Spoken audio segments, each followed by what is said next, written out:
Christmas Eve, Las Vegas. The Venetian Hotel. I'm wearing a $3,000 bright red engagement gown and running barefoot through corridors like my life depends on it. Because it does. Ryan, my fiancé, my first love, the man I've built my future around for 2 years, is FBI. Undercover. Building a case. And tomorrow's wedding? It's a trap. Mass arrests. My entire family in handcuffs. My father destroyed. All of it orchestrated by the man who claimed to love me.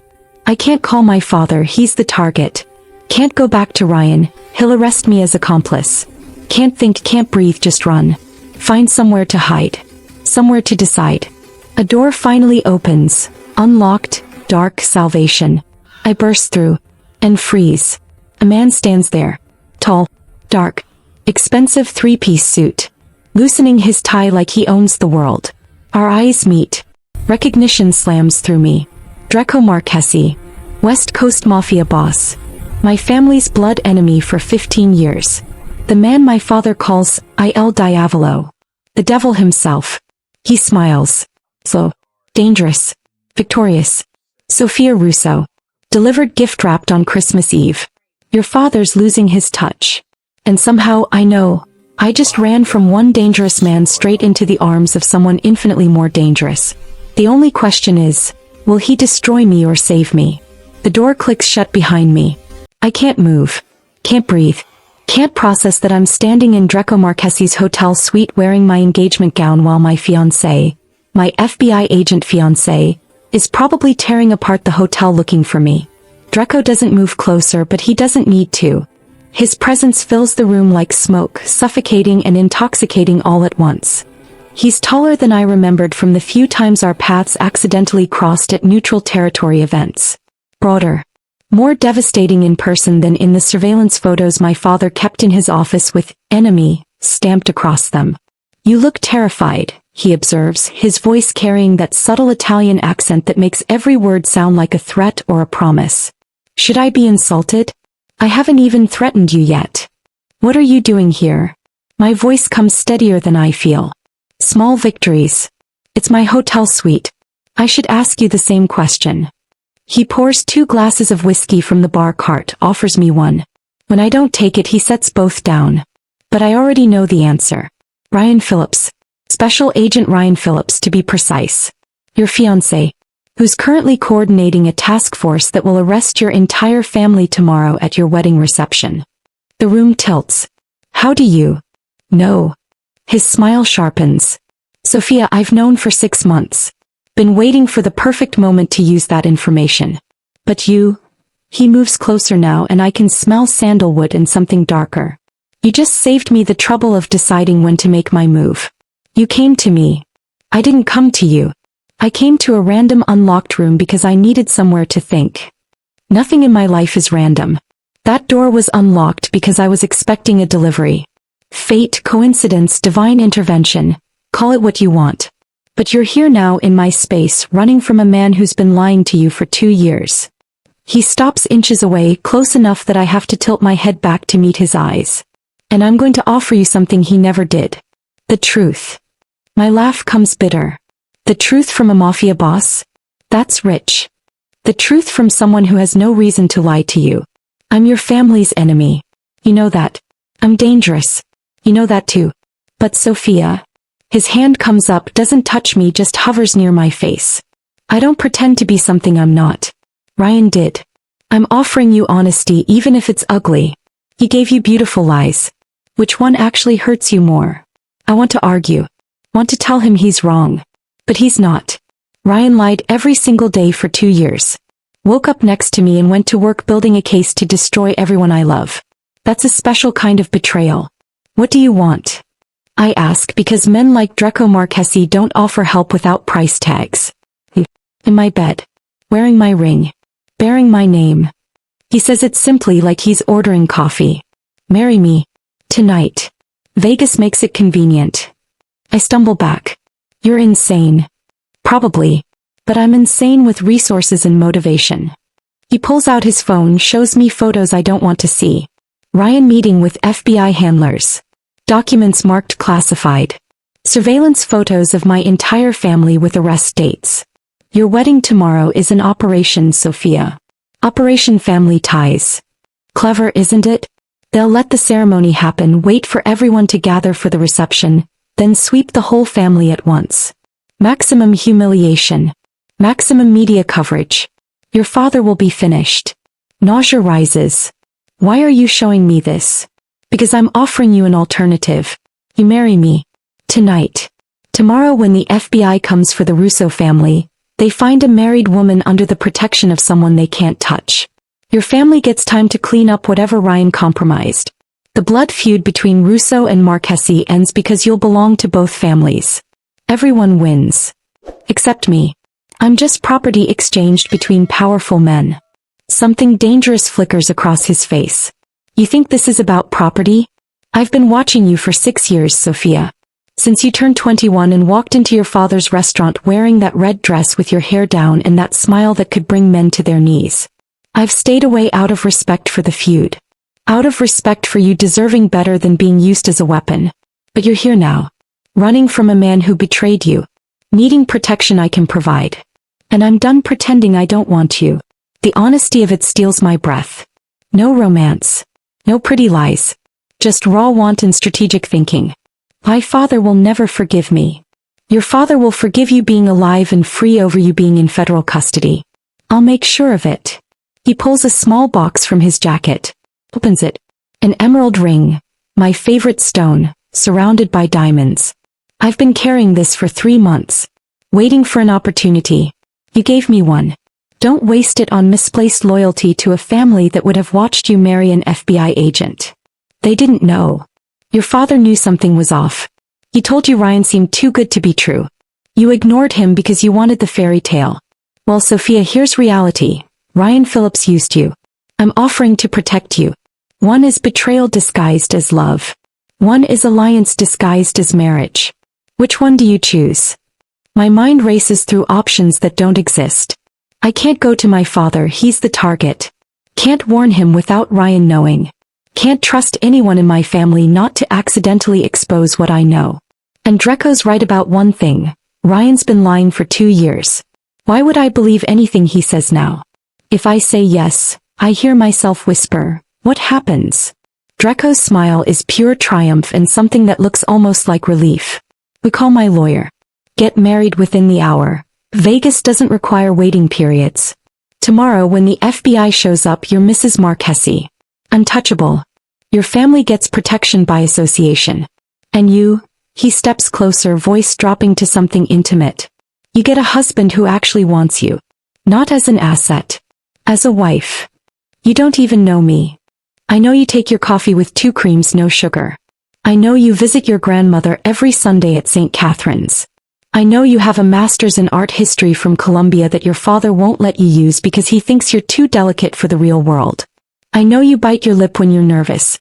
I know you deserve better than Ryan Phillips. His hand finally touches me, thumb brushing my cheekbone. And I know that when you look at me you feel it too. This pull. Dangerous. Inevitable. Real. I hate that he's right. I've felt it at the few neutral events where we crossed paths. That magnetic awareness, that forbidden heat, that terrible knowledge that wanting Draco Marchesi makes me a traitor to everything my family stands for. One condition, I say, and his eyebrows rise. You help my family. Really help them. Not just me. If I'm marrying you to protect them, then I need your word you'll actually do it. You want my word? His smile turns genuine. How about this? I'll help them even if it costs me. I'll protect them even when it hurts my business. I'll make sure your father survives this because you love him and I'm choosing to care about what you love. That work for you? It shouldn't. This man has killed people. Has built an empire on violence. Is my family's greatest enemy. But right now, looking into eyes that have shown me nothing but brutal honesty, I believe him more than I believed Ryan in 2 years. I take off Ryan's engagement ring. Drop it on the floor between us. And take Draco's hand. Show me your lawyer. His grip tightens. Possessive, protective, final. With pleasure, Mrs. Marchesi. 2 hours later, I'm standing in a Vegas chapel wearing my green engagement gown. Now my wedding dress. While a lawyer named Theodore serves as witness and a justice of the peace pronounces us husband and wife. Draco's vows are simple. I promise to protect you. To be honest with you. To earn the choice you're making. My vows come shakier. I promise to try to trust you. To give this a real chance. To not run the first time things get hard. You may kiss the bride. Draco leans in. I close my eyes, heart hammering. His lips brush my forehead instead of my mouth. Tender. Faith. Unexpected. We'll get to the rest when you're ready, he murmurs against my skin. This isn't transactional. It's a beginning. Back at his penthouse. Now our penthouse, he shows me to a bedroom that's clearly been prepared for me. Not his room. A separate space with its own bathroom, walk-in closet, sitting area. I don't understand, I admit. We're married. Don't you want to? Want to? He laughs, but it sounds strained. Tesoro, I've wanted to since the moment you walked into that restaurant 6 years ago. But wanting and taking are different things. You married me out of necessity, not desire. When we cross that line, he reaches out, tucks hair behind my ear. And we will cross it, make no mistake. But when we do, it'll be because you're asking me to. Not because you think you owe me. Not because we're married. Because you want me as much as I want you. What if I never want you that way? His smile is slow, confident, devastating. Then I'll spend every day for the rest of our lives making you want to. But Sophia? I'm a patient man when it comes to things that matter. And you? He lets his hand fall away. You matter more than anything. He leaves me standing in that beautiful room, alone, married to a stranger who somehow feels less like a stranger than the man I almost married.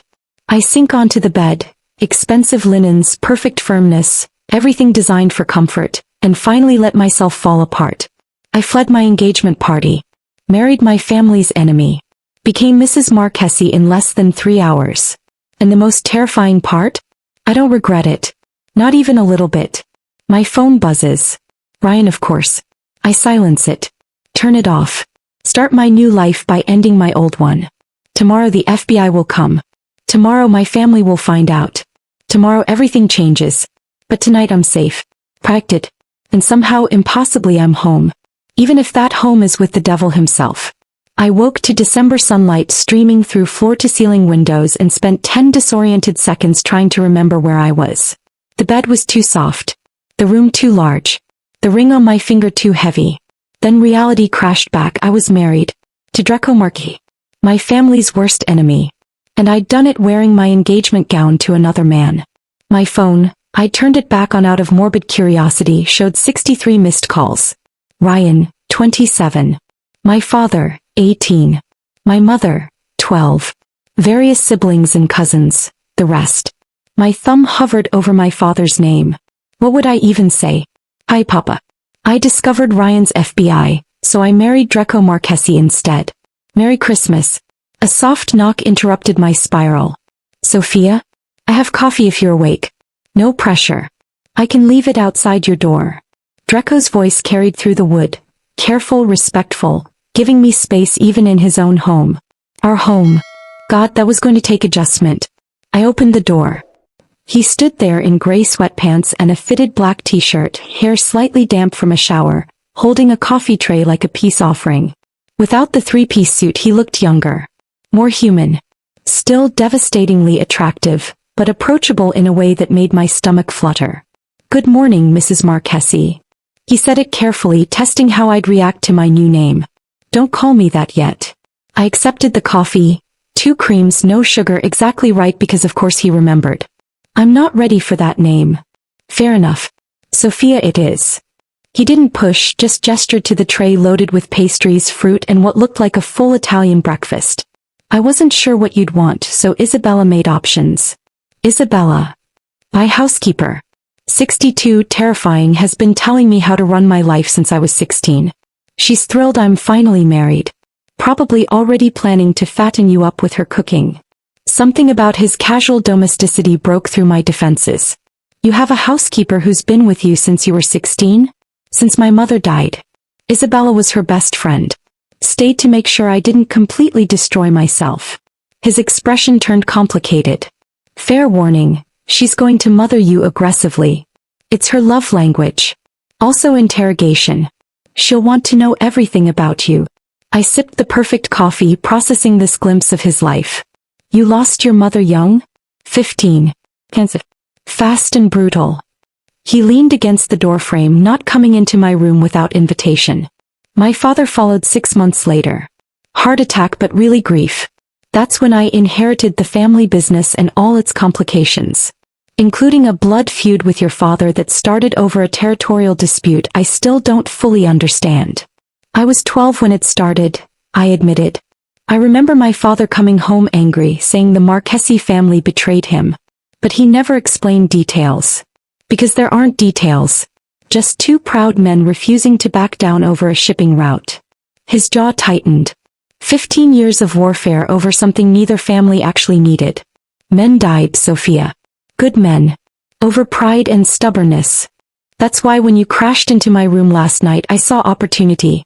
Not just to claim you, though Christo, I won't lie about wanting that, but to end something that should have ended a decade ago. His honesty was starting to feel like a weapon. Every word chipped away at the image I'd built of Draco Marchesi the monster, revealing someone more complex underneath. My phone is exploding, I said, changing the subject before I could think too hard about humanizing my husband. 63 missed calls. Your father knows. My heart stopped. How? I called him at 6 this morning. Told him you were safe, that you'd married me, and that if he wanted to see you he'd meet me at his office at noon to discuss terms. Draco's expression turned apologetic. I know you might have wanted to tell him yourself, but Sophia, the FBI is moving. Your father needed to know immediately so he could start damage control. You called my father. The words felt surreal. Your enemy. And told him you married his daughter. I told him I married the woman I've wanted for 6 years and that if he had a problem with it, we'd discuss it like businessmen instead of waging war that puts you in the crossfire. He pushed off the doorframe. Get dressed. Something professional. We're meeting him at 11:30. You don't have to come if you're not ready, but I'm coming. No hesitation. If my father was going to tear me apart, I'd face it. What did he say when you called? Draco's smile was grim. He said if I'd hurt you he'd burn my entire empire to the ground and dance on the ashes. I told him I'd help him light the match if I ever gave him reason. We understood each other perfectly. 90 minutes later I stood outside my father's restaurant, Russo's, the crown jewel of his legitimate business empire, wearing a navy dress I'd found in the mysteriously stocked closet and trying to remember how to breathe. Draco's hand settled at the small of my back, grounding. You don't have to defend yourself, he murmured. You made the choice that kept you alive and free. If he can't see that, it's his failure, not yours. The restaurant was closed for Christmas, but my father sat at his usual corner table like a king holding court. Antonio Russo looked older than I remembered, grayer, more tired, the weight of 15 years of warfare etched into every line of his face. When he saw me, something in his expression cracked. Bambina. The endearment came broken. Tell me this is a mistake. Tell me he's forcing you. He's not forcing me. I moved toward him, but Draco's hand on my waist kept me grounded.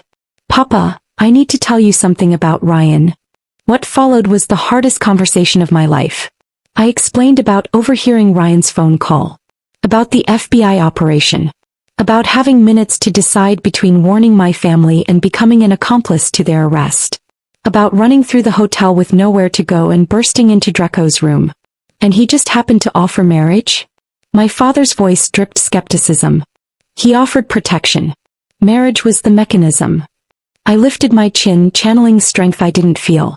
Papa, Ryan was undercover for 2 years. 2 years of lies. Of building a case to destroy us. Draco gave me truth. Ugly truth, but truth. And he offered to help our family if I helped end this war. So I said yes. You should have come to me. You were the target. If I'd come to you, Ryan would have arrested you immediately. At least this way you have time to prepare. I moved closer, finally pulling away from Draco. Papa, I'm sorry. I'm sorry I chose survival over loyalty. I'm sorry I married our enemy.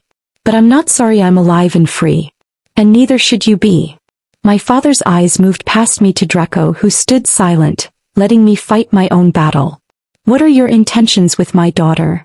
To protect her. To end this war. To build something better than what our fathers left us. Draco's voice carried absolute certainty. And to earn the choice she made when she was desperate and I was convenient. I want her to choose me again when she has other options. That's my intention. Something shifted in my father's expression. You're not sleeping with her. It wasn't a question. Somehow my father could tell. No. We have separate rooms. I'm not touching her until she asks me to. Draco met my father's eyes without flinching. This isn't about claiming a prize, Antonio. It's about giving your daughter space to heal from one man's betrayal before asking her to trust another. The silence stretched so long I thought I'd scream. Then my father did something I never expected. He laughed. Bitter and tired but genuine. You're either the smartest man I've ever met or the biggest fool. I can't decide which. He turned to me. You really want this? Him. I want to survive. I want our family safe. If that means being Mrs. Marchesi, I stumbled over the name, then that's what I'll be. That's not an answer, Bambina. Do you want him? The question hung heavy. I looked at Draco, this dangerous, complicated man who'd shown me nothing but respect and honesty in 12 hours of marriage. Who'd given me space and choices. Who'd called my father instead of hiding me away. Who'd offered protection without demanding payment. I don't know yet, I admitted. But I want the chance to find out. That's more than Ryan ever gave me, the chance to choose based on truth instead of lies. My father studied us both for a long moment. Then he sighed, suddenly looking every one of his 63 years. I can't give you my blessing. Not yet. But Sophia, you're my daughter. That doesn't change because you married a Marchesi. You're still blood. Still family. And if he hurts you, his eyes locked on Draco. I'll destroy everything you've built and make sure you watch. I'd expect nothing less, Draco said simply. Now get out. Both of you. I need to call my lawyers and figure out how to survive an FBI investigation without my daughter's help. But his voice held grudging respect instead of rage. And Draco, thank you for calling. For giving me warning. That's more honor than I expected from a Marchesi. I'm trying to be better than our fathers were, Draco said quietly. For her. She deserves better than inherited hatred. In the car afterward I finally let myself shake. Draco's hand found mine, threaded our fingers together. You did well. Better than well. You were magnificent. He didn't disown me. He loves you too much for that. He's furious and hurt and terrified, but he loves you. That won't change. Draco lifted my hand, pressed a kiss to my knuckles. Though fair warning, your mother will be harder. Fathers understand strategy. Mothers only understand their babies being hurt. He was right. My mother called that afternoon, and the conversation devolved into tears and recriminations within 30 seconds. She begged me to annul. To come home. To see reason. When I refused, she hung up crying. My siblings were mixed. My older brother Marco called me a traitor. My younger sister Gianna asked if I was okay, if Draco was treating me well, if I needed help. My middle brother Tony didn't call at all. By evening I felt hollowed out. Wrung dry from emotional warfare. I found Draco in his study, reviewing contracts like my world hadn't just imploded. How do you do it? I asked from the doorway. How do you make decisions that hurt people you love? He looked up, set down his pen. By remembering that sometimes hurting them temporarily is better than destroying them permanently. Your mother is hurt now. But she's not planning your funeral or visiting you in federal prison. That's the trade. That's bleak. That's survival. He stood, moved toward me but stopped at a careful distance. You want bleak? I killed my first man at 19. My father's rival who tried to take over during his grief. I put a bullet in his head and took control of the family business before I was old enough to drink legally. Your mother's tears? Those heal. The things I've done? Those don't. Why are you telling me this? Because you need to know who you married. Not the version who brought you coffee this morning or held your hand in your father's restaurant. The version who's killed 12 people. Who'll kill more if they threaten what's mine. Who's built an empire on violence and fear. His eyes held mine, unflinching. You need to know that before you decide if you want to stay. I'm already married to you. Vegas annulments are easy. If you want out, say the word. I'll protect your family regardless. I'll keep my promises. But Sophia, you deserve to choose this with your eyes open. I studied him. This man offering me truth instead of comfort, honesty instead of pretty lies. Everything about him should terrify me. Instead, I felt safer than I had in years. I'm not ready to leave yet, I said carefully. But I'm not ready for more either. Can we just exist? Figure out what this is. We can exist for as long as you need. Relief flickered across his face. Though fair warning, I'm going to use that time to make you fall for me. I'm competitive that way. Fall for a man who kills people? Fall for a man who'd kill for you. There's a difference. He smiled, dangerous and beautiful. Now come. Isabella made dinner. And if we don't eat it, she'll lecture us both in Italian. I followed him to the dining room, and for the first time since bursting into that hotel room, I felt like maybe, just maybe, I'd made the right choice. Even if that choice was the devil himself. The FBI showed up 3 days after Christmas. I was in the kitchen with Isabella learning to make fresh pasta, her grandmother's recipe apparently sacred. When Draco appeared in the doorway, his expression carefully neutral in a way that set my nerves on edge. They're downstairs. Ryan and 2 agents. They want to talk to you. My hands stilled in the dough. Isabella muttered something in Italian that sounded like cursing and made the sign of the cross. Do I have to? The question came out smaller than I intended. No. You're under no obligation to speak to them without a lawyer present. I can send them away right now. Draco moved into the kitchen, seemed to catch himself before touching me. But Sophia, they're not going away.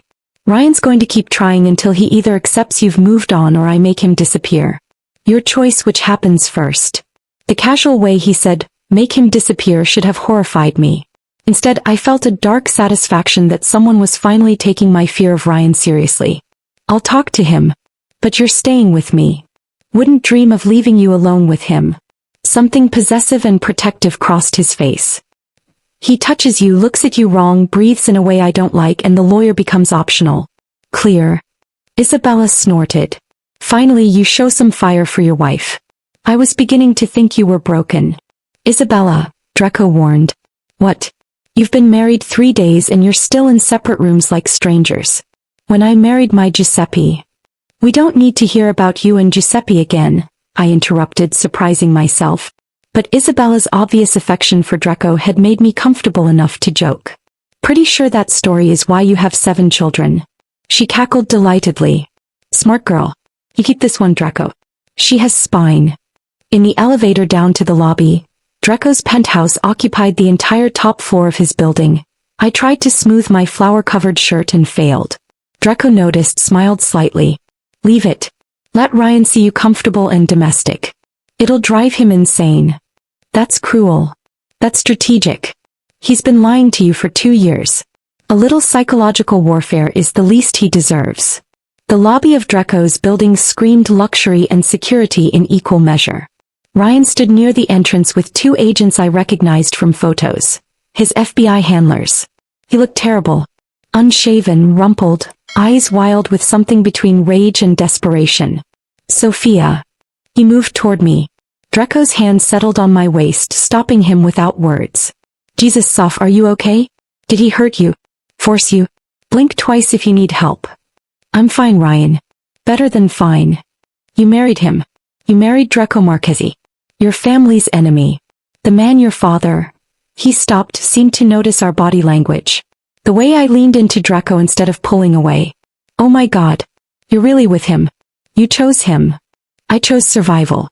You were going to arrest my entire family at our wedding reception. Did you think I wouldn't find out? His expression cycled through shock and calculation. How did you? Never mind. Sophia, that operation was designed to protect you. To get your family out of the life. I was trying to save you. By lying to me for 2 years. By using me to build a case. By making me fall in love with someone who didn't exist. My voice rose despite my intention to stay calm. You didn't save me, Ryan.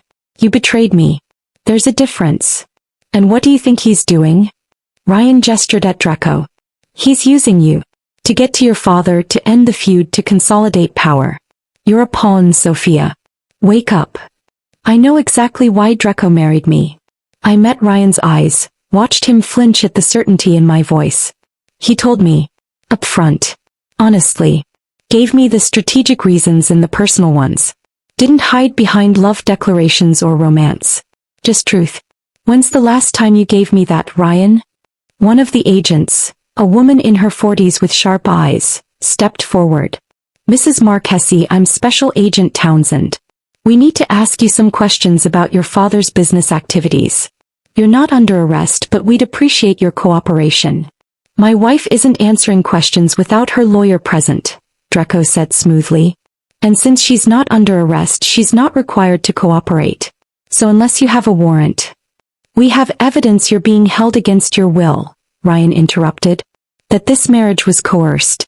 Sophia, just say the word. We'll get you out. Protective custody, new identity, safety. You don't have to stay with him. I'm not being held against my will. I'm exactly where I want to be. He's a killer, Sophia. He's murdered people. Run drugs, guns, God knows what else. And you think you're safe with him? Safer than I was with a man who spent 2 years lying to my face. I stepped forward out of Draco's protective hold, facing Ryan directly. You want the truth? Fine. I overheard you on the phone Christmas Eve. Planning the operation. Talking about me like I was part of the op. The asset is secure, you said. That's what I was to you. An asset. Not a fiancé. Not a person. A means to an end. Ryan's face crumpled. Sophia, no. I loved you. I love you. The operation was just my job. But my feelings were real. Were they? Because I don't know anymore. I don't know what was real and what was Ryan Phillips, the undercover agent playing a role. And you know what? I don't want to know. I'm done. I turned back to Draco. Can we go? I'd like to finish learning to make pasta. Pride and something hotter flashed across Draco's face. He offered his arm, I took it, and we walked away from Ryan and his FBI handlers without looking back. In the elevator, Draco finally spoke. That was, Christo, Sophia, you were magnificent. I'd like to finish learning to make pasta. He laughed, actual genuine amusement. You just destroyed a federal agent with domesticity. I meant it. Isabella's going to be furious if we let the dough dry out. But I was shaking now, adrenaline crash hitting hard. Was I too harsh? He looked devastated. He earned devastated. And no, you weren't harsh enough.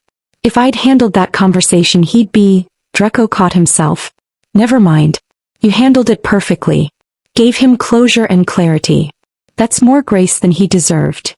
Back in the kitchen, Isabella took one look at me and shooed Draco away. Go. Do business. Let me feed your wife and teach her family recipes. She needs women right now, not brooding men. After Draco left, reluctantly, Isabella handed me wine and gentle hands back into the pasta dough. That man, she said, the FBI one. He hurt you badly. He lied to me for 2 years. Made me think I was building a future when he was building a case. And Draco? He tells you truth. Too much truth. Sometimes I wish he'd lie a little. Make things prettier. I worked the dough, the repetitive motion soothing. He told me he's killed 12 people. Just said it. Like he was commenting on the weather. 12 that he's told you about. Probably more. Isabella's matter-of-fact tone surprised me. Draco's father was the same. Good man, loving husband, devoted father. Also killer when necessary. It's the world they live in. The world you've married into. Does that not bother you? The killing. Would bother me more if he pretended he didn't. If he hid who he was and then you discovered it later, like with your FBI man. At least with Draco you know what you're getting. No surprises. No lies.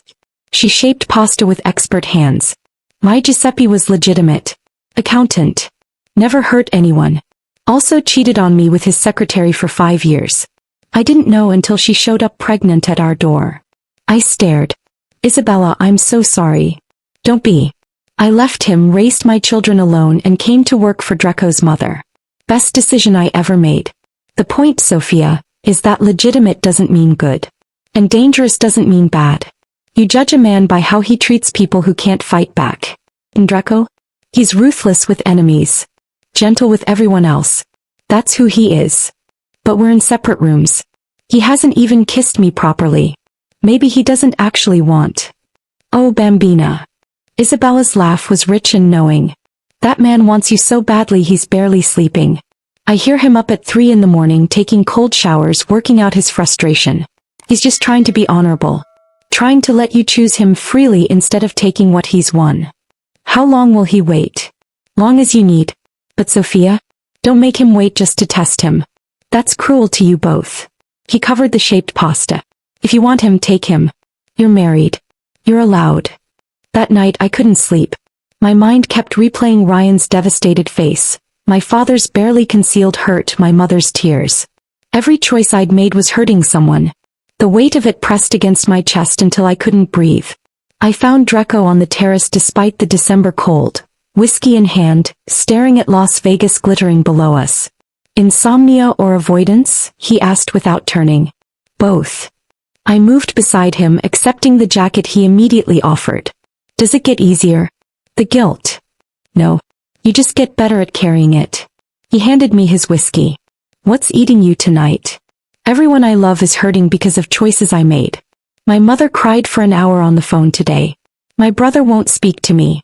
My father is trying to be understanding, but I can see how much this kills him. And Ryan, I took a long drink. Ryan looked broken. Ryan deserves broken. The rest? They'll heal. Your mother will forgive you when she sees you thriving. Your brother will come around when he stops being self-righteous. Your father already understands, he just needs time to accept it. Draco turned to me finally. And you don't owe Ryan anything. Not guilt. Not regret. Certainly not your future. I hate that you're right. I'm often right. It's one of my less endearing qualities. His smile was gentle. What else is keeping you up? I keep waiting for the other shoe to drop. For you to demand something. For there to be a price I haven't paid yet. There's no price, Sophia. This isn't transactional. Then why do you look at me like that? The words burst out before I could stop them. Like you're starving and I'm the only food in sight. Like you want to consume me but you're holding back with everything you have. Draco went very still. You want honesty? Always. Because I am starving. Because I've wanted you for 6 years and now you're in my home wearing my ring and I can't touch you. Because every morning I watch you make coffee in my kitchen and I imagine backing you against the counter. Because you laugh at Isabella's stories and I imagine making you laugh like that in my bed. Because, he stopped breathing hard. Because I'm trying to be honorable and patient and it's killing me, Sophia. But I won't touch you until you ask me to. I won't be another man who takes without permission. The raw honesty of it stole my breath. What if I'm scared? Of me. Of wanting you. Of choosing wrong again. Of getting lost in someone else's life instead of building my own. My hands twisted in his jacket. Ryan made me small. Made me doubt myself. I'm terrified of becoming that woman again. Then don't. Draco's hands came to my face, thumbs brushing my cheekbones. Stay big, stay bold, stay exactly who you are. I don't want a possession, Sophia. I want a partner. An equal. Someone who'll call me on my shit and make me better. You think I haven't noticed you reorganizing my schedules, questioning my business decisions, arguing with me over dinner? You think that bothers me? Doesn't it? It makes me want you more. Because you're not intimidated. You're not performing. You're just magnificent, infuriating, brilliant you. He leaned closer, voice dropping. So here's what's going to happen. I don't care what he said. You're not walking into a situation I can't control without backup. This is exactly what I was afraid of. You making decisions for me. Controlling. I'm protecting you from a potentially dangerous situation. There's a difference. His jaw tightened. But fine. Want to go alone? I'll have Marco and 6 other guards follow at a distance. You'll have the illusion of alone while actually being protected. That work better for your independence. I wanted to argue. Wanted to insist I didn't need protection. But the fear in my father's voice had been real. And maybe, just maybe, Draco was right. Together. But you let me talk to him first. Deal. Russo's restaurant looked the same as always. Closed for off hours, quiet, almost peaceful. But the moment we walked in I knew something was wrong. My father sat at his usual table but he wasn't alone. 2 men I didn't recognize flanked him, and the look on his face was pure terror covered with desperate hope. Sophia. Thank God. He started toward me but one of the men grabbed his arm. I'm sorry, Bambina. I'm so sorry. They said if I didn't call you they'd. Draco moved faster than I'd ever seen him move. 1 second I was beside him, the next I was behind him, his body a shield as he assessed the threat. Well, one of the men said, Italian accent thick. Draco Marche. We were hoping you'd come too. Makes this easier. Let me guess. Valentino sent you. Draco's voice carried bored disdain, but his hand had moved to the small of his back where I now realized he always carried a gun. Tell that bastard if he wants to renegotiate territory, he can call me like a professional instead of using my wife's family as bait. Valentino said you'd be difficult. The man pulled out a gun, aimed it at my father's head. Here's how this works. You sign over your Las Vegas operations, all of them, or Antonio Russo dies. Then we move on to his wife. Then his children. Then maybe if you're really difficult we get creative with your pretty new bride. The temperature in the room dropped. Draco's laugh was cold and amused and absolutely terrifying. You made a mistake. A fatal one. Do you know what it was? He didn't wait for an answer. You threatened my wife. Antonio? I'd negotiate. Territory? That's just business. But Sophia? His voice dropped to something dark and deadly. She's not negotiable. She's not a bargaining chip. And anyone who threatens her doesn't get to wake up tomorrow. Everything happened at once. Draco moved, fluid, practiced, lethal. The gun from his back appeared in his hand. 2 shots. Both men dropped before they could react. My father stumbled backward, shock and horror warring on his face. The silence after the gunfire was deafening. Papa. I ran to him, checking him for injuries. Are you okay? Are you hurt? They said they'd kill your mother. Your siblings. Everyone. His hands shook as he gripped my shoulders. I'm sorry. I didn't know what else to do. They were watching the house, they had photos. You did the right thing calling us. Draco was on his phone, rapid Italian I couldn't follow. Then to us. Marco's outside with a cleanup crew. Sophia, take your father to the kitchen. Now. But. Now, Sophia. You don't need to see this part. I understood. The aftermath. The bodies. The evidence removal. The part of his world I'd accepted in theory but never witnessed in practice. In the kitchen my father sank into a chair, head in his hands. He killed them. Killed them. 2 men. Dead in seconds. They were going to kill you. Everyone we love. My voice shook but held steady. Papa, this is Draco's world. This is what protection looks like. Not pretty. Not clean. But effective. This is what you chose. This life. This man. He looked up, eyes searching mine. Do you regret it yet? I thought about the last 2 weeks. About Draco bringing me coffee every morning. About learning Isabella's recipes and arguing about business strategies and laughing over terrible movies. About the man who was patient and honest and giving me space to choose. About the man who just killed 2 people to protect my family. No, I said quietly. I don't regret it. I'm terrified and shaken and probably going to need therapy. But I don't regret him. He's a killer, Sophia. So are you, Papa. You just pay other people to do it for you. At least Draco's honest about what he is. The truth of that hung between us. My father had built an empire that touched the same darkness as Draco's. He just kept his hands clean. Or cleaner. The distinction felt meaningless now. When Draco finally came to get us, his shirt had blood on it. Not his own. He'd cleaned his hands, but I could see traces under his nails. It's handled, he said simply. Marco's taking care of the rest. Antonio, you and your family need to leave Las Vegas for a few weeks. Valentino's going to retaliate when he finds out I killed his men. I have a house in Cabo. Take your wife, your children, stay there until I've resolved this. You want me to run? I want your family alive while I handle the man who threatened them. That's not running.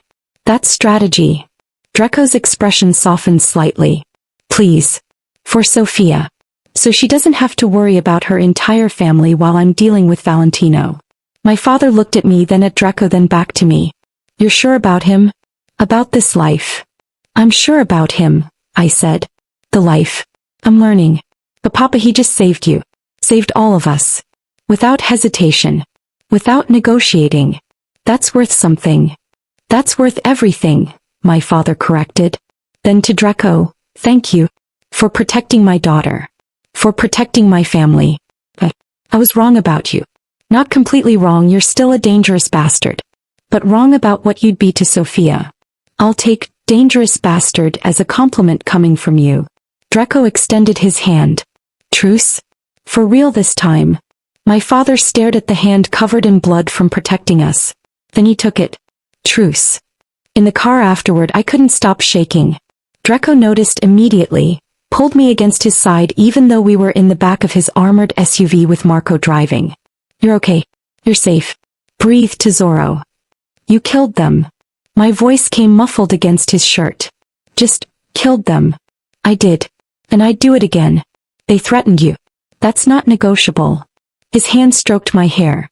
If you need to be afraid of me now, I understand. If you need space. I don't need space. I pulled back to look at him. I need to understand. How do you do it? How do you kill someone and then just go on with your day? By remembering what I'm protecting. Who I'm protecting. Those men would have tortured your father. Killed your mother. Come for you. I stopped that. The method was violent, but the outcome? Your family is alive. That's what matters. Do you feel anything? Guilt? Remorse? I feel satisfaction that threats are eliminated. I feel relief that you're safe. Do I mourn the men I killed? No. They chose violence. I just chose to be better at it. The honesty of it should have horrified me. Instead, I felt something darker. Gratitude. Ryan had claimed he was protecting me while building a case to destroy my family. Draco actually protected me, blood on his hands, no apologies. I'm not a good person for finding that comforting, am I? You're a realistic person accepting the world as it is, not as you wish it was. He wiped blood from under his thumbnail, matter of fact. And for what it's worth, I'd rather you be realistic and alive than idealistic and dead. Back at the penthouse, I couldn't settle. Adrenaline still coursed through me, making my skin feel too tight, my nerves electric. I paced my bedroom, replaying everything. The guns, the shots, the bodies, Draco's cold efficiency. A knock on my door. Sophia? Can I come in? I opened it to find Draco fresh from a shower, wearing sweatpants and a t-shirt, hair damp. No blood. No evidence. Just the man who brought me coffee every morning. Can't sleep, he asked. Can't stop thinking. I stepped back, letting him in. First time he'd been in my room. About everything. About you killing those men. About my father's face. About how close we came to. But we didn't. You're safe. Your family's safe. That's what matters. You keep saying that. But Draco, I watched you kill people today. I should be running. Should be horrified. Should be. But you're not. He moved closer, reading my face. You're wired. Adrenaline crash. Happens after violence. Your body doesn't know what to do with all that energy. How do you handle it? His eyes darkened. Usually, violence or sex. Both are releases. Both work. The air between us went electric. His words hung there, loaded with implication and invitation. I'm not offering that, he said quickly. Just explaining. I'll let you. What if I'm offering? The words came out before I could stop them. What if I'm tired of restraint and patience and being careful? What if I just want to feel something that isn't fear or guilt or confusion? Sophia. Warning in his voice. You're crashing from adrenaline. You're not thinking clearly. Tomorrow you'll regret. Stop telling me what I'll feel. My frustration exploded. Stop being so damn patient and honorable. Stop waiting for me to be sure when I'm never going to be completely sure about anything ever again. Ryan was sure. My father was sure. Being sure is what got me into this mess. So maybe I just need to jump and trust you'll catch me. I will always catch you. But not like this. Not when you're vulnerable and scared and... I kissed him. Rose on my toes and pressed my lips to his, desperate and clumsy and needing to feel something other than terror. He froze for 1 second, surprise or restraint, then his control shattered. His hands came to my face, angling my head, deepening the kiss until it consumed everything. I made a sound I'd never made before, need and relief, and finally touching him without barriers. His tongue swept against mine and I opened for him, pressed closer, needing more contact, more everything. He backed me against the wall, his body a solid pressure against mine, and I felt his restraint crumbling. Felt the want he'd been holding back for weeks finally breaking free. His hands slid into my hair, his hips pressed against mine, and I felt exactly how much he wanted this. Wanted me. Then he pulled back. Breathing hard. Eyes dark with desire and something like pain. No. His voice came rough. Not like this. Not because you're scared and need to feel something. Not because today was violent and your body doesn't know how else to process it. Draco. When I take you to bed and Christo, it'll be because you want me. Not escape. Not adrenaline. Not shock reaction. Me. He pressed his forehead to mine, hands framing my face. I've waited this long. I can wait until you're choosing me for the right reasons. Tears I didn't expect burned my eyes. What if these are the right reasons? What if I'm choosing you because today showed me exactly who you are and I want you anyway? Then you'll still want me tomorrow. And the day after. And when you come to me then clear-headed and certain, I'll give you everything. He kissed my forehead, achingly gentle. But not tonight, Tesoro. Not like this. He left me standing there, aroused and frustrated and somehow falling even harder for a man with the restraint to walk away. Isabella was right. Someone needed to combust soon. Or we'd both lose our minds. The next morning I woke to an empty penthouse. Draco had left a note on the kitchen counter in Isabella's handwriting. Handling Valentino. Back tonight. Marco's outside. Don't do anything stupid. D. He dictated that to you?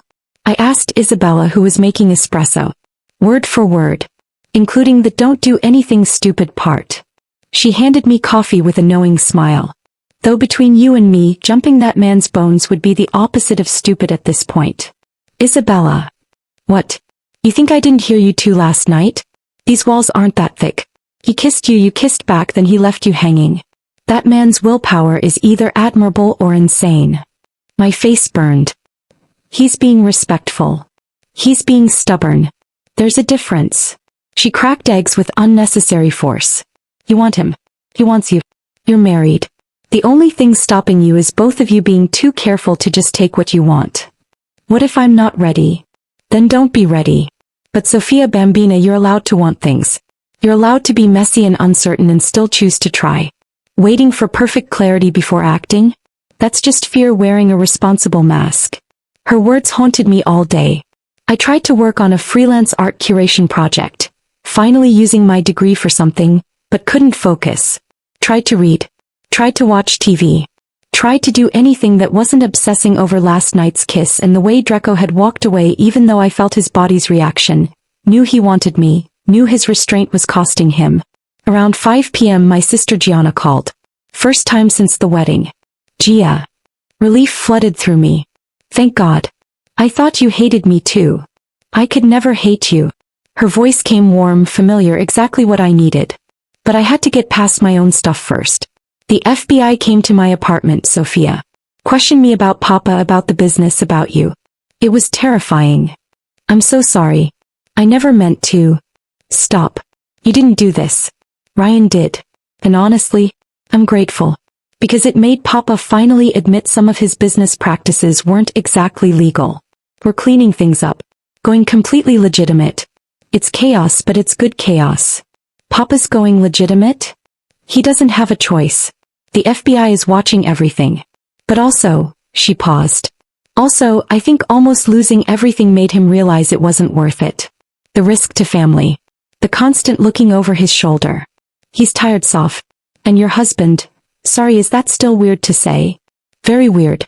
But getting less weird. Your husband apparently called in some favors. Got the FBI investigation narrowed to specific charges instead of the everything approach they were building. Saved Papa from years in federal prison. Did you know he did that? My heart stopped. No. When? Last week. Right after you got married. Draco made calls, pulled strings, traded favors, or whatever it is people like him do.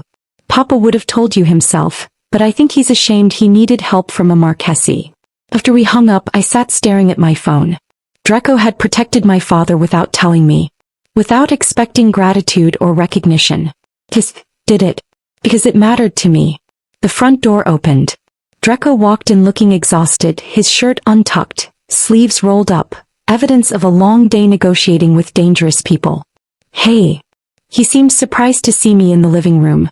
Thought you'd be avoiding me after last night. Why would I avoid you?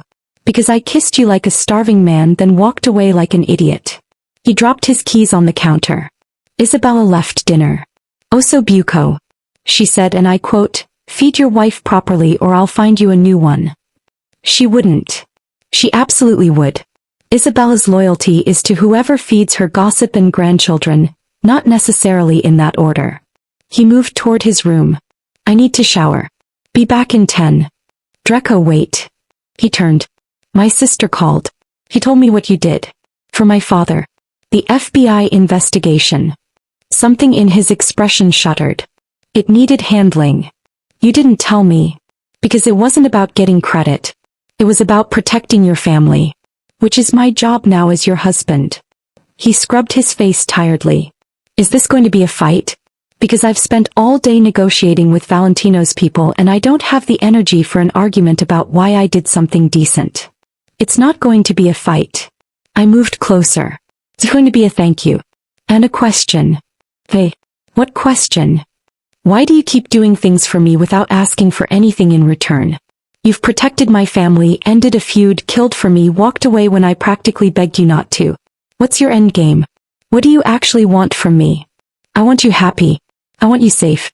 I want you to choose to stay because you want to, not because you need to. He moved closer, something vulnerable in his eyes. And I want to stop feeling like I'm on borrowed time. Like any second you're going to realize you can do better and I'll lose you. Better than what? A man who's honest about his darkness? Who respects my boundaries? Who protects the people I love?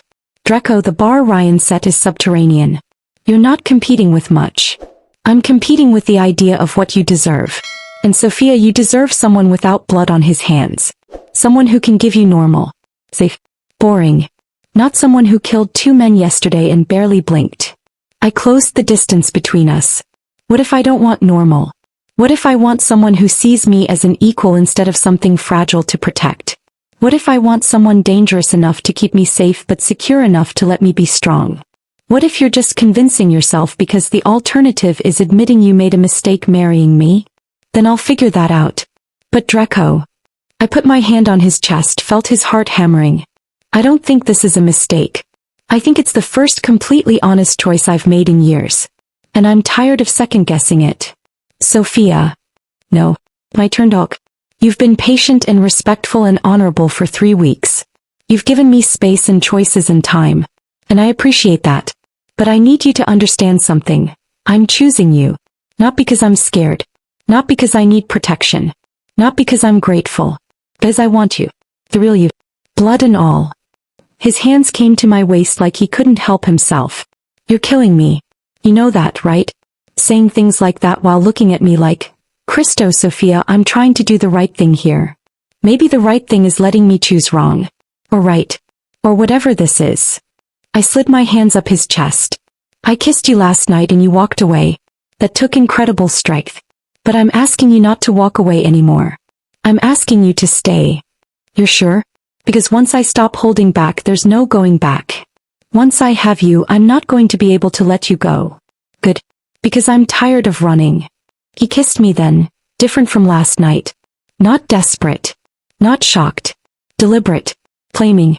His hands slid into my hair and he tilted my head exactly how he wanted it, kissing me like he'd been thinking about it for weeks. Which he had. We both had. I pressed closer, needing more contact, more everything. He backed me toward the couch, never breaking the kiss, his body hot and solid against mine. When we collapsed onto the cushions, him above me, I finally understood why people wrote songs about desire. This was consuming. Overwhelming. Perfect. His hand slid under my shirt, warm against my skin, and I arched into the touch. Heard him groan against my mouth. Then his phone rang. He ignored it. Kissed down my neck, found sensitive spots that made me gasp. The phone stopped, then immediately started again. Don't answer it, I breathed. I have to. It's Marco's emergency code. He pulled back, breathing hard, and answered. This better be life or death. What? How many? His expression turned cold. Lock down the building. I'll be there in 5 minutes. He hung up, looked down at me with regret and fury. I have to go. Valentino's people just hit one of my warehouses. I need to, I'm sorry. Worst timing in the world. It's fine. Go. It wasn't fine, but it was reality. This was his life. Our life now. I'll be back as soon as I can. Marco will stay with you. Don't leave the building. He kissed me hard fast. And Sophia? When I get back, we're finishing this conversation. All of it. No more interruptions. Then he was gone and I was left on the couch, frustrated and wanting and falling deeper for a man whose business required violence and whose world kept interrupting our moments. Isabella appeared from her room, where she'd obviously been giving us privacy. That man's timing is terrible. It's not his fault, isn't it? He could delegate. He could let Marco handle it. But no, he has to personally deal with every crisis because he doesn't trust anyone else to do it right. He handed me wine. That's what you're signing up for, you know. A man whose business will always demand his attention at the worst possible moments. I know. And you're okay with that? I thought about Draco rushing off to handle violence so I could stay safe in our home. About him killing to protect my family. About him being honest even when lies would be easier. Yeah, I said quietly. I am okay with that. Because he comes back. Every time. He comes back. Then you're stronger than I gave you credit for. Isabella settled beside me. My Giuseppe was home every night by 6. Never missed dinner. Never put work first. And he was still a bastard who cheated. Draco might miss dinner, but he'd never betray you. Sometimes reliability is about different things. At 11 p.m., Draco still wasn't back. I tried reading, tried sleeping, tried not worrying. Marco had checked in twice to say everything was under control, that Draco was handling the situation, that I shouldn't worry. I worried anyway. At midnight I heard the front door. Draco walked in looking grim, a cut on his forehead already swelling. I was off the couch and checking him before I could think. You're hurt. It's nothing. Caught an elbow during negotiations. His smile was tired. You should see the other guy. Is he alive? Debatable. But the warehouse situation is resolved. Valentino's people understand that hitting my property is unacceptable. We've reached new terms. He caught my hands, which were fluttering over his face, checking for additional injuries. I'm fine, Tesoro. Really? You rushed off to violence and danger and I was just supposed to sit here calmly? Yes. That was the plan. Terrible plan. I hate that plan. I pulled him toward the kitchen. Sit. I'm getting ice for your face. Sophia. Sit. Let me take care of you for once. He sat, something vulnerable in his expression as I fussed over him. Cleaned the cut. Applied ice. Made him tea because Isabella had taught me that tea fixed everything according to Italian grandmother logic. This is nice, he said quietly. Being taken care of. I'm not used to it. Get used to it. You're stuck with me now. Best stuck I've ever been. He pulled me between his legs, arms around my waist. About earlier before I left. I meant what I said. When you're ready, I'm ready. I'm ready now. I've been for 3 weeks. The question is whether you are. Whether this is really what you want or whether you're just caught up in the moment. I looked at this man who'd killed for me, protected my family, been patient beyond reason, and rushed off to violence so I could stay safe. This dangerous, complicated, beautiful man who was giving me every opportunity to walk away. I want this. I want you. Not because you're convenient. Not because I'm grateful. Because somewhere between coffee in the mornings and arguing about business at dinner and you walking away last night even though it killed you, I fell for you. The real you. His eyes darkened. Say it again. I fell for you, Draco Marchesi. Completely. Terrifyingly. And I'm done fighting it. Thank God. He stood lifting me with him. Because I've been in love with you since you walked into that restaurant 6 years ago and I'm done pretending patience is noble. It's torture. Then stop being patient. Demanding little thing, aren't you? But he was smiling as he carried me toward his room. Not mine, his. And finally we were going to stop dancing around what we both wanted. His bedroom was masculine but comfortable. Dark colors, expensive linens, floor-to-ceiling windows overlooking the city. He set me down beside the bed, hands framing my face. Last chance to change your mind. Because once I have you like this, Sophia, I'm never letting you go. You'll be mine in every way. No more separate rooms. No more careful distance. Just us. Together. Always. I don't want distance anymore. I pulled him down to me. I want you. All of you. Now. Then you've got me, Tesoro. Forever. And when he finally laid me down in his bed and made me his completely, it was worth every second of waiting. Worth the restraint. Worth the patience. Because this wasn't taking or being taken. This was choosing. Together. Finally. I woke wrapped around Draco like he was my personal furnace, my head on his chest, his arm holding me close even in sleep. Sunlight streamed through the windows and for the first time in months, maybe years, I felt completely at peace. Then reality crashed back. I'd slept with my husband. Finally. After 3 weeks of torture and patience and restraint, we'd crossed every line we'd been dancing around. And it had been extraordinary. Draco's hands started moving on my back, slow circles that said he was awake. I can hear you thinking from here. Regrets already? No regrets. I tilted my head to look at him. His hair was completely disheveled, the cut on his forehead had stopped bleeding, and he looked younger in the morning light. Human. Just processing. That was worth the wait.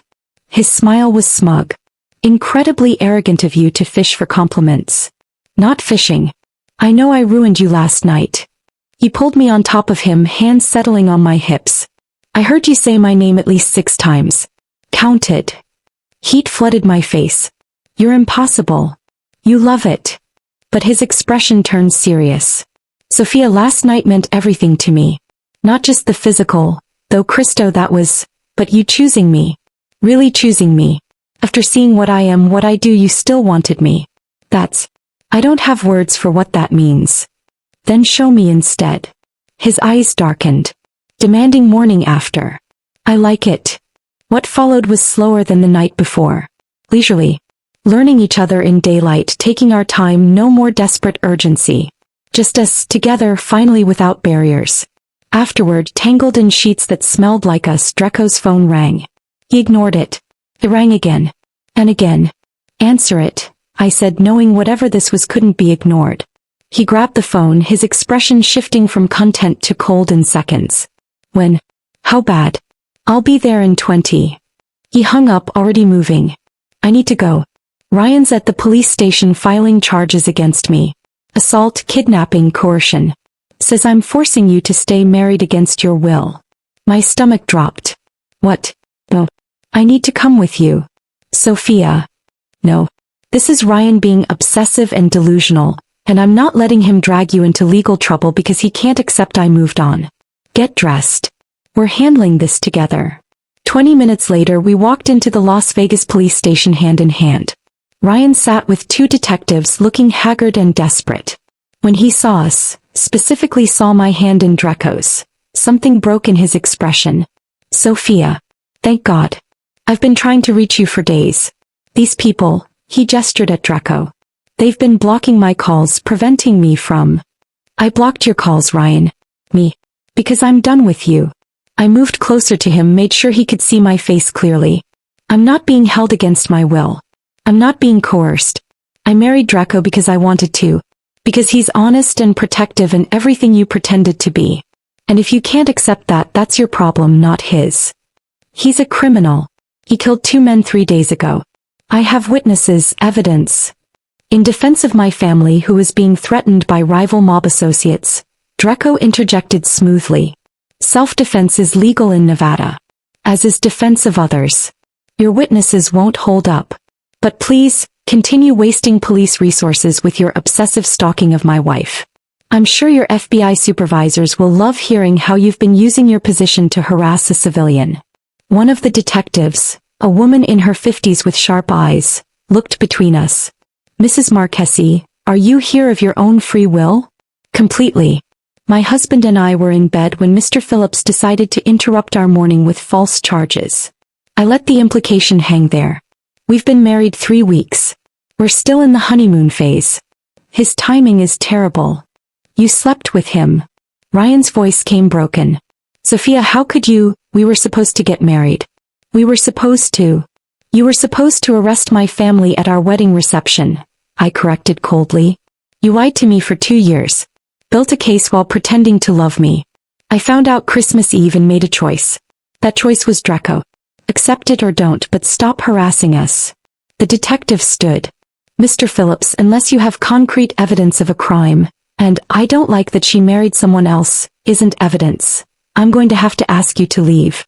Mrs. Marchesi clearly isn't being held against her will. But she doesn't understand what he is. He's dangerous, I know exactly what he is. My voice cut through Ryan's desperation. And I chose him anyway. That's what you can't accept, isn't it? That I saw the truth about both of you and chose him. The killer over the liar. Because at least with Draco, I know what I'm getting. After we left, Ryan still protesting to indifferent detectives. Draco was quiet in the car. Finally, the killer over the liar. That's a hell of a campaign slogan. It's true though. You've never lied to me. Never pretended to be something you're not. Ryan played a role for 2 years. Bloody hands and all. Most women would consider that a negative. Most women didn't wake up in your bed this morning extremely satisfied. I'm not most women. His hand found mine. No, you're certainly not. Back at the penthouse, Isabella took one look at us and smiled knowingly. Finally. I was beginning to think you'd both die of sexual frustration before figuring it out. Isabella. But I was laughing. What? I'm happy for you both. And Draco, you look less miserable than you have in weeks. Good sex will do that. I'm going to find you a retirement home, Draco threatened. You love me too much. Who else would make you eat vegetables? She shooed us toward the kitchen. Sit. I made celebration breakfast. Frittata, fresh bread, fruit. You need strength after all that. We're eating in my room, Draco interrupted, grabbing plates. Away from commentary. In his room. Our room now. I realized, we ate breakfast in bed like normal people. Or as normal as a mafia boss and his wife could be. Can I ask you something? I said, stealing a strawberry from his plate. Always. How many people have you actually killed? You said 12, but 14 now. After the warehouse situation yesterday, 2 more. Do you want details? No. Yes. Maybe.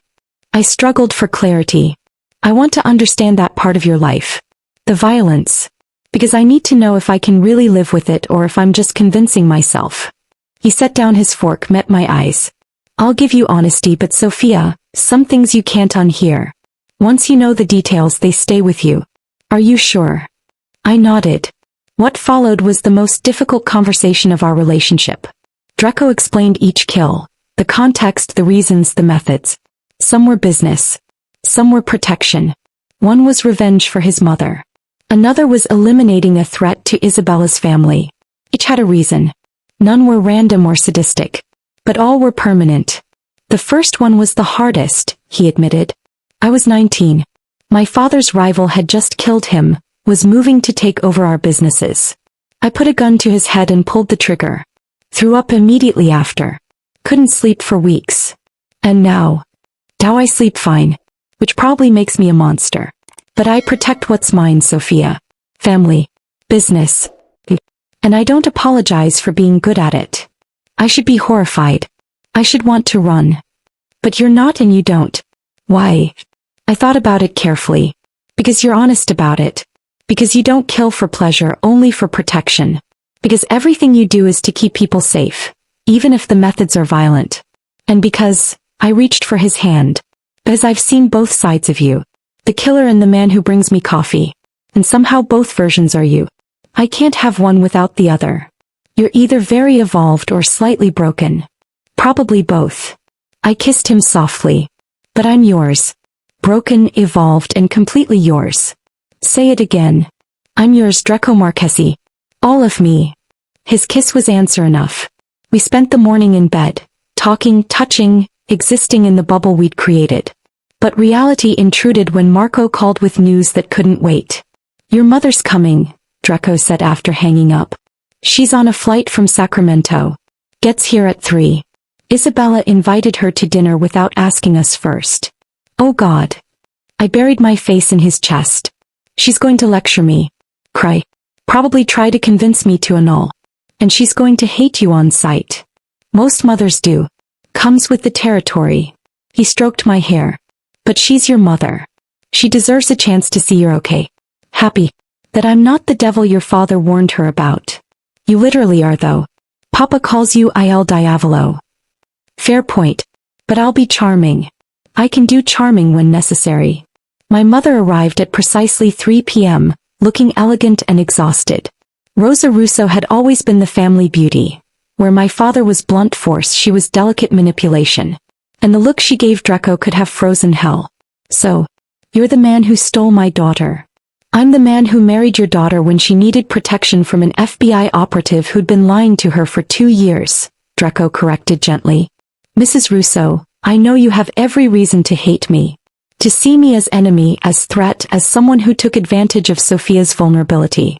But I'm asking you to look at your daughter and tell me if she seems like someone being held against her will. My mother's eyes moved to me. Obsessed. I knew what she saw. I was wearing Draco's shirt, my hair was messy from bed, and I had that particular glow that comes from being thoroughly loved. Her expression flickered. You slept with him. Mama. What? I'm your mother. I can tell these things. You look like I did when your father and I first. She stopped, shook her head. Sophia Maria Russo. Marchesi, I corrected quietly. It's Sophia Marchesi now. That name. She sank into a chair. That cursed name that's caused our family nothing but grief for 15 years. And now it's your name. My baby girl's name. Mama, I know this isn't what you wanted for me. I know you had dreams of me marrying someone safe and boring and probably an accountant. But that's not what happened. What happened is I fell for a man who's dangerous and honest, and I moved to Draco's side, took his hand. And I love him. Not because he forced me. Not because I'm scared. Because he's given me everything Ryan promised and never delivered. Truth, respect, partnership, and yes, protection. But protection that doesn't require me to be small. You love him. My mother's voice cracked. You actually love him. I do. So much it terrifies me sometimes. But Mama, I'm happy.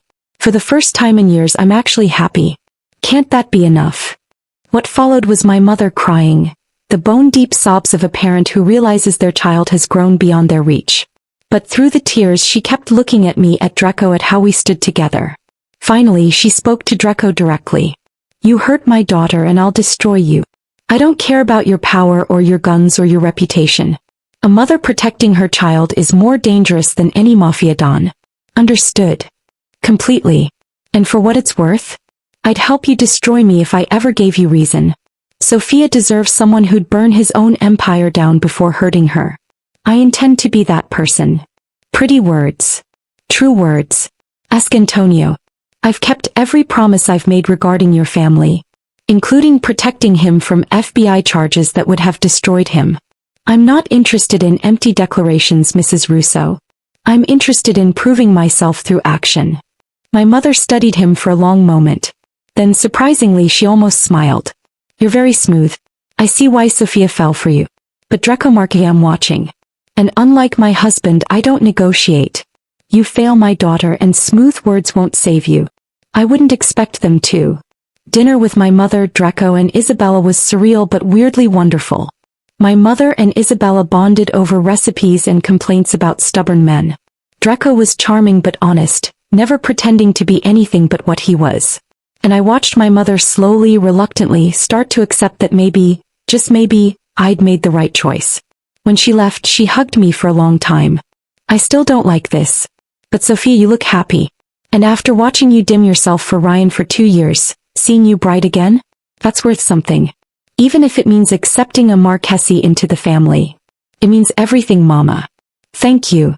After she left, I found Draco on the terrace, whiskey in hand, staring at the city. I wrapped my arms around him from behind, rested my cheek against his back. You won my mother over. That's basically superhuman. I was honest. And I made it clear I'd die before hurting you. Mothers respond to that. My whole family's accepted us now. My father. My mother. Gianna. It's more than I hoped for. Good. Because Sophia. He turned to face me. I need to tell you something. About Valentino. Dread pooled in my stomach. What about him? The warehouse hit? That wasn't just about territory. It was a test. To see how I'd respond. How far I'd go. And I showed my hand. I responded immediately, violently and decisively. Which tells him that I'm vulnerable now. That I have something I'd protect at any cost. Me. And he's going to use that. He's going to come after you, Sophia. Not directly, he's not stupid enough to kidnap you. But he'll send a message. Something to remind me that I'm not invincible. That protecting you makes me weak. What kind of message? I don't know yet. But I'm doubling security. Marco's going to be with you anytime you leave the building. I'm installing additional protection. And I need you to promise me that if anything feels off, anything at all, you'll call me immediately. You're scaring me. Good. I need you scared enough to be careful. Valentino's dangerous, unpredictable, and I've spent the last 3 weeks proving that you're my weakness. Now he's going to exploit it. Then we'll face it together. I pulled him down to kiss me. You've protected me from Ryan, from threats to my family, from everyone and everything. Let me help protect us this time. Partnership, remember? Partnership. He rested his forehead against mine. Just promise me you'll be careful. Because Sophia, I've killed 14 men to protect what's mine. If anything happened to you, there's no number I wouldn't reach. No line I wouldn't cross. And that should terrify you. Should. But it doesn't. Because I trust you to do what's necessary. Just like you trust me to be smart. We're in this together. Together, he echoed. Forever. That night in our bed, wrapped in his arms, I should have felt safe. Protected. But there was a kernel of fear I couldn't shake. Because Valentino was out there. Planning. Waiting. And men like him didn't give up easily. I just had to hope that when he made his move, Draco and I would be strong enough to survive it. Together. 3 days after my mother's visit, I was at my new art gallery space. A surprise from Draco, who'd apparently bought me a building in the arts district. Because you should use your degree for something other than arguing with me about business strategy. I was cataloging pieces for my first exhibition when my phone rang. Unknown number. I almost didn't answer. But something made me pick up. Sophia Marchesi? A woman's voice, clipped and professional. This is St. Catherine's Hospital. Your grandmother's been admitted. She's asking for you. My blood went cold. Why, Nana? What happened? She collapsed at Morning, Massachusetts. The doctors are examining her now. How soon can you get here? I was already grabbing my coat. 20 minutes. Is she going to be okay? I can't discuss details over the phone. Just come quickly. I called Draco immediately. He answered on the first ring. Tesoro, what's wrong? My grandmother's in the hospital. St. Catherine's. She collapsed at church. I'm heading there now. Wait for Marco. He'll drive you. Don't go alone. I don't have time to wait. She's 86, Draco. If something happens and I'm not there because I waited for security. My voice cracked. I'll be careful. I'll stay in public areas. But I have to go now. Silence. Then, I'm leaving now too. I'll meet you there. But Sophia, please be careful. Call me when you arrive. Every instinct I have says something's wrong. It's my grandmother in a hospital. Of course something's wrong. That's not what I mean. But I was already in my car, already driving, already running through worst-case scenarios. Nana had raised me more than my parents in some ways. Sunday dinners at her house, her teaching me to cook, her stories about coming to America with nothing but hope. He couldn't die. Not now. Not when I was finally happy and could tell her about my life, my marriage, everything. St. Catherine's Hospital was across town and traffic was light. I made it in 15 minutes, parked in the garage and ran for the entrance. The lobby was quiet. Too quiet for midday. A man in a maintenance uniform mopped near the elevators. The receptionist's desk was empty. No security guard in sight. Wrong. Everything felt wrong. I pulled out my phone to call Draco and someone grabbed me from behind. A hand over my mouth, an arm around my waist, pulling me backward toward a service corridor. I tried to scream, tried to fight, but my attacker was strong and fast and, don't make this harder than it needs to be, Mrs. Marchesi. Not just one attacker. 3. Professional.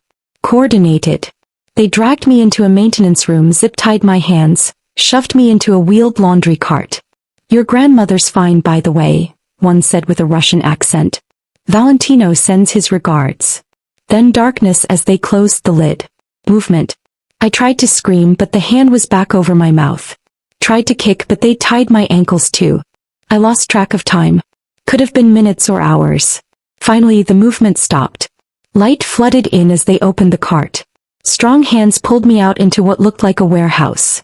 Different from the one where Draco had killed 2 men, but similar aesthetic. Industrial. Pulled. Isolated. Valentino stood in the center, looking amused. He was younger than I'd expected. Maybe 50, silver-haired, sharp-featured, expensive suit. Civilized appearance masking something darker. Mrs. Marchesi. Thank you for joining me. I apologize for the dramatic extraction, but your husband has made you somewhat difficult to reach. I said nothing. Couldn't. Fear choked me. Not talkative? That's fine. I don't need conversation. I need you to deliver a message to Draco. He moved closer and I instinctively backed up. Hands grabbed me, held me still. Tell him that his Las Vegas operations are now mine. The hotels, the casinos, the warehouses, all of it. He has 48 hours to sign transfer documents, or I'll start sending him pieces of you. He'll kill you, I managed. You touch me and he'll what? Start a war? Kill my men? He's already doing that. This is escalation, Mrs. Marchesi. This is showing him that he doesn't control everything.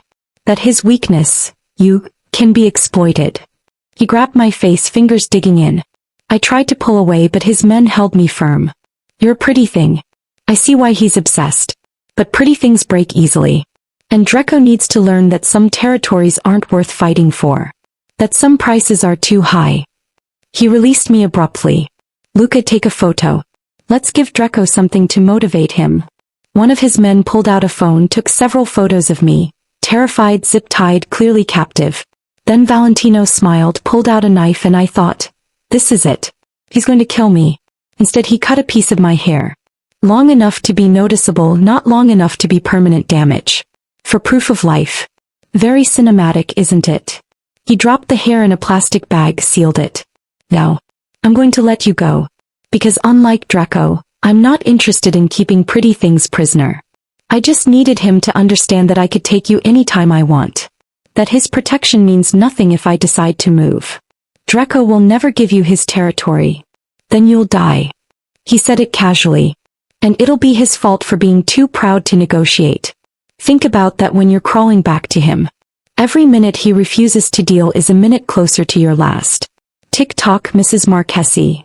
His men threw a black bag over my head, dragged me back to the cart, and I lost time again in darkness and terror and the knowledge that Valentino was right about one thing.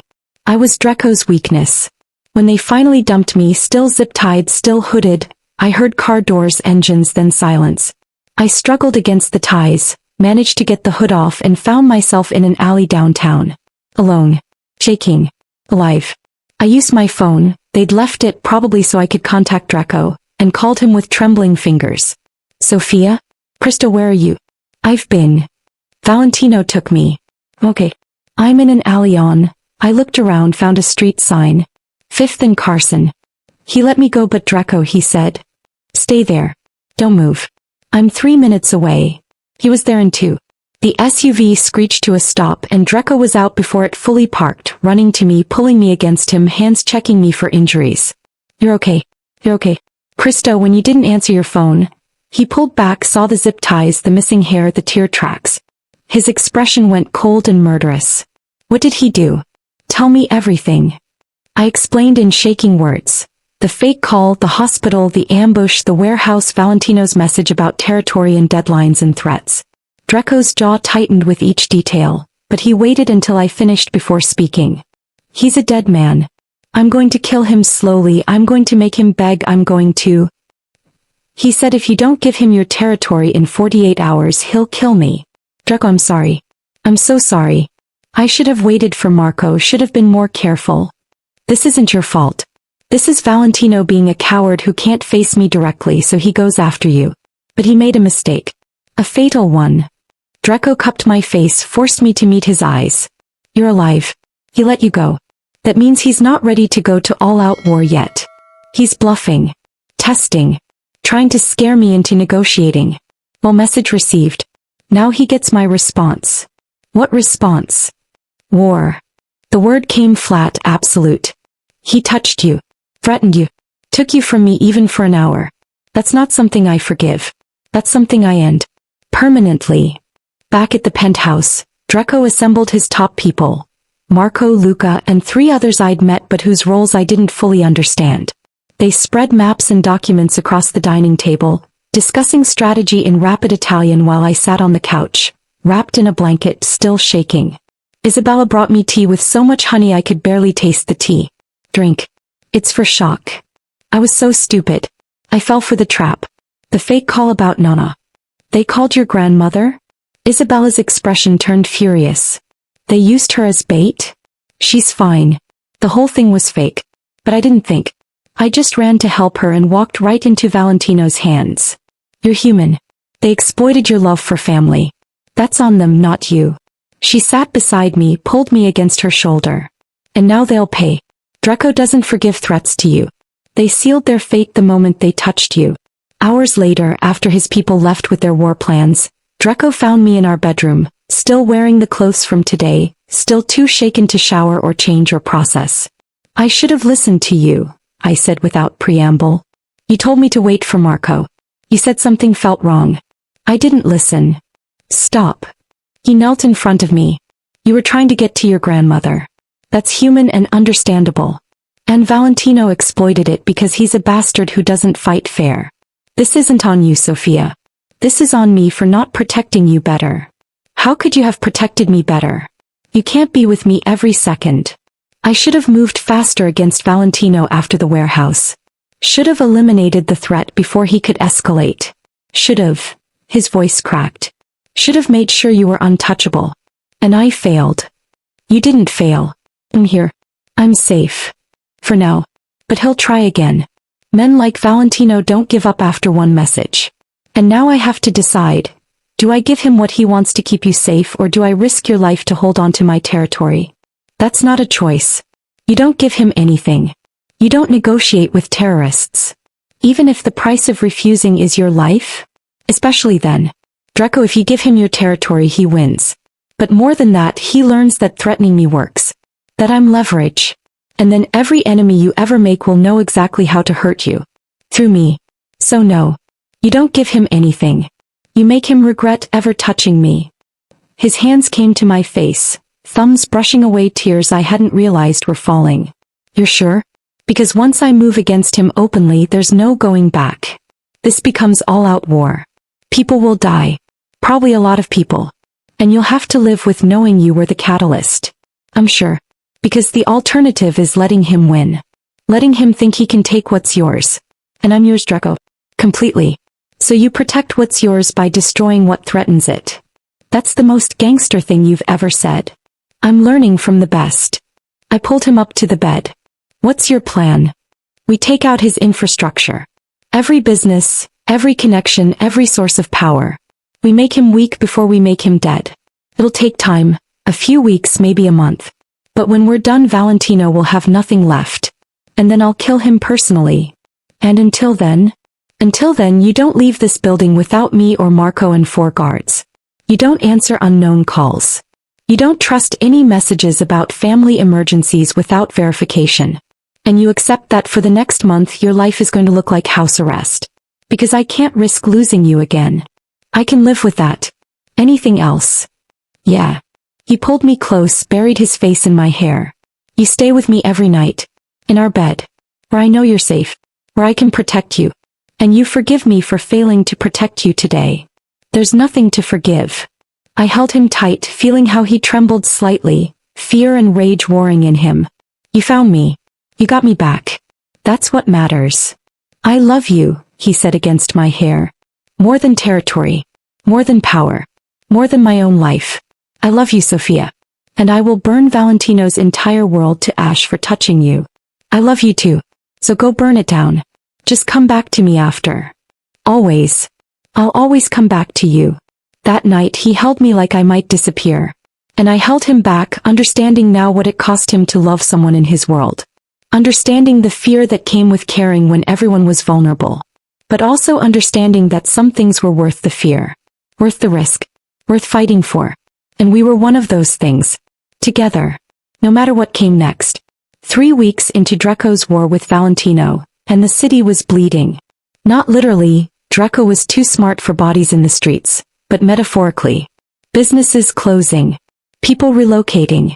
Territory changing hands in quiet, brutal negotiations. I watched it happen from our penthouse fortress, which I'd started calling my luxurious prison, to make Draco feel guilty. Work sometimes. He'd come home from whatever violent thing he'd done that day, see me staring at the walls and physically flinch. I'm sorry, he'd say. Just a few more weeks. But weeks had become a month. And a month was starting to feel like forever. Isabella had moved in permanently to keep me company. Marco rotated guards outside our door. My family called constantly to check on me. But I was going stir-crazy and everyone knew it. You could let me help, I said one morning while Draco prepared for another meeting with his people. I'm smart. I'm strategic. I speak Italian now. Isabella's been teaching me. I could be useful instead of decorative. You're not decorative.